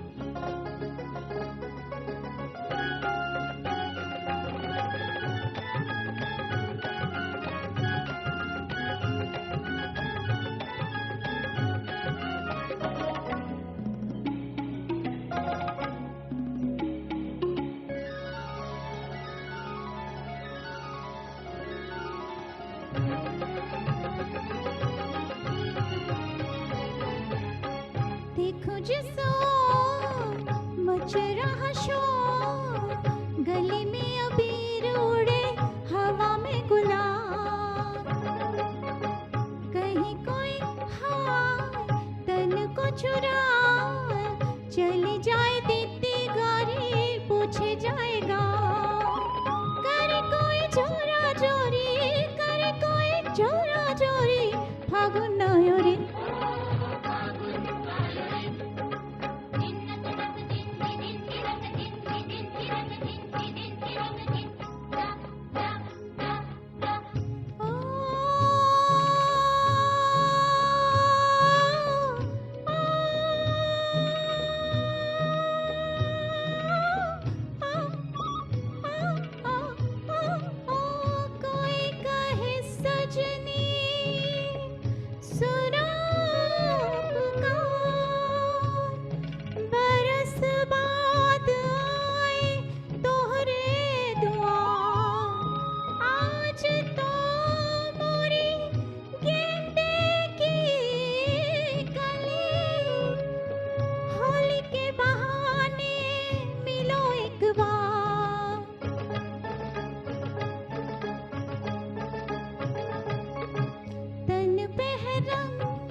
गोरी तोरे गाल, नैनों में गुलाबी डोरे, मुख पे बहार।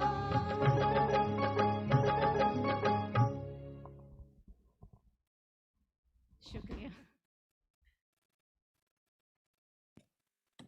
वाह, हमें तो लगा कि अभी तो हम उसमें उस रस में डूब रहे थे, हम उस फागुन की मस्ती में बसंत की ब्यार को भी ले रहे थे, होली के उन्माद का भी सामना कर रहे थे, जो आपने इसको बिल्कुल साक्षात रूप दे दिया। बहुत अच्छा लग रहा था प्रीति जी, बहुत ही आपका उत्कृष्ट गायन था और आपने चुनाई बहुत अच्छा, और आपकी प्रस्तुति की शैली भी बहुत अच्छी है। बहुत बहुत आपका अभिनंदन। और लीजिए, अब हम आ गए हैं अपने समापन पर्व की तरफ, क्योंकि हमारा हर एक जो एपिसोड था वो एक पर्व के समान था, क्योंकि उसका डिजाइन जिस ढंग से अनूप दा ने, है तो मेरे से छोटे लेकिन उनको अनूप दा ही कहता हूँ, कि उन्होंने जो किया है वो बड़ा खूबसूरत किया। तो उसमें अब जैसे मुझे कहा है कि मैं उसका अब समाहार की तरफ चलूं, इससे पहले कि अनूप भाई आए और आप सबके बारे में बताएं, धन्यवाद दें, मेरे मन में बहुत से सवाल आए आज अनूप जी और मित्रों, तेजेंद्र जी, अविनाश जी, सागर जी, इंद्रजीत जी, प्रीति जी, रचना जी, सुधा जी, और भी जो लोग सुन रहे हैं, मैं देख रहा था गुरमीत सिंह चंडीगढ़ से इसको सुन रहे हैं, और भी कुछ नाम दो एक जो मेरे सामने आए। मैं जानता हूं कि बहुत बौद्धिक स्तर के जो श्रोता है वो इस कार्यक्रम को बड़े चाव से सुन रहे हैं। देखिए, मानवता की वाहक संस्कृति है और संस्कृति का वाहक मीडिया है, और मीडिया विशेष रूप से दृश्य मीडिया बहुत प्रभावी है, और दृश्य मीडिया में भी जो सबसे अधिक प्रभावी है वो आज भी सिनेमा है, बहुत प्रभावित करता है। जो छोटे पर्दे पर भी वो चीजें आती हैं वो भी बड़े पर्दे से आयातित होती हैं। तो यानी हमें ये सोचना है कि क्या वो अपना उत्तरदायित्व निर्वाह कर पा रहा है। होली के गीतों के माध्यम से, और जिन गीतकारों ने इसकी रचना की, जिन निर्देशकों ने इसका निर्देशन किया और जिन्होंने इसको प्रस्तुत किया, उन सबको, जो आपने इतने अच्छे अच्छे भी वक्तव्य सुने फिल्मों के बारे में, तो उससे एक सवाल आता है कि क्या सिनेमा आज क्या उसका निर्वाह भी कर पा रहा है कि नहीं, कि हमें वो निर्वाह चाहिए, है ना। हमारे यहाँ कहते हैं ना, सत्यम शिवम सुंदरम। अब सत्य हो सकता है हम दिखा रहे हैं, सुंदर भी लग सकता है, लेकिन शिव कहाँ है? कल्याण की भावना, वो जो सांस्कृतिक चेतना है, वो एक मेरा सवाल है कि वो शिव कहाँ है? उस शिव को कौन लाएगा? उस शिव को केवल वो ला सकता है जिसके पास शब्द संयोजन करने की कला और प्रतिभा है, यानी लेखक, साहित्यकार, कवि, गीतकार, वो उसको सामने ला सकता है। अब वो जो सांस्कृतिक चेतना का विस्तार है, वो जो एक तरह से शिक्षा और दीक्षा का विस्तार है, उसको कल्याणकारी कितना होना चाहिए, जिसमें कि भारतीय संस्कृति भी आए और हमारी सभ्यता की एक पहचान भी हो। इसमें कोई शक नहीं कि लोक संस्कृति की वाहक है होली के गीत, कि जो आज उदाहरण दिए गए और विशेष रूप से जो क्लासिक उदाहरण दिए गए हैं, उनमें भारतीय लोक संस्कृति कितने मधुर ढंग से आ रही है।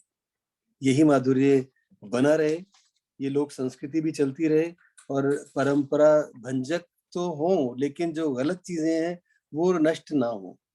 वो हाँ, गलत चीजें नष्ट हो, अच्छी चीजें जो जा रही हैं वो नहीं होना चाहिए। यानी जो सांस्कृतिक प्रदूषण है वो नहीं होनी चाहिए। जो मैंने बात कही कि बाजार बहुत जरूरी है, मार्केट में रहना है और हमारे को युग धर्म का निर्वाह करना है, जैसा डॉक्टर सागर बता रहे, जो हमारा युग धर्म है उसका हम निर्वाह करें, किंतु उस निर्वाह में हम किस ढंग से वो बात पैदा कर सकते हैं जो हमारा मानसिक ध्येय रहता है और हम किसी कारण से कर नहीं पा रहे। तो ये जो भोक्ता संस्कृति है, जो कंज्यूमर्स वर्ल्ड है, इसमें जो बाजार की मांग है, उस मांग को कायम करते हुए भी हम किस प्रकार से अपनी बात कहें, ये आज यहाँ से बात निकल के आई है। और इसके विरुद्ध जन चेतना कैसे जागेगी और ये काम लेखकों से बेहतर कौन कर सकता है। तो यहाँ जो लोग सुन रहे हैं वो भी साहित्य से जुड़े हुए हैं, हिंदी से, भाषाओं से जुड़े हुए हैं। तो कलम का सही इस्तेमाल अब संस्कृत होती हुई संस्कृति की ओर चले, ये आज की इस श्रृंखला का निचोड़ है।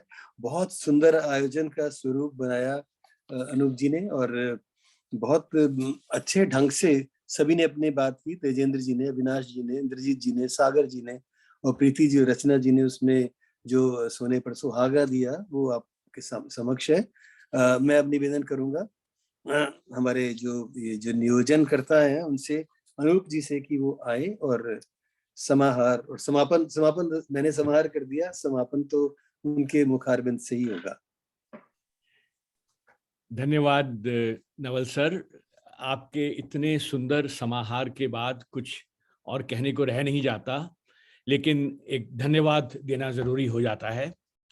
और धन्यवाद से पहले मैं एक बात और कहना चाहूँगा कि अगर आपको ये कार्यक्रम पसंद आया, अगर आप हमसे जुड़े रहना चाहते हैं तो हमसे जुड़िए, हमें अपना पता दीजिए।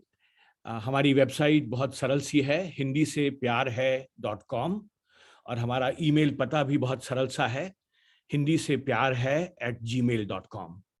तो हमसे जुड़िए, हमें आप सब की बहुत ज़रूरत है।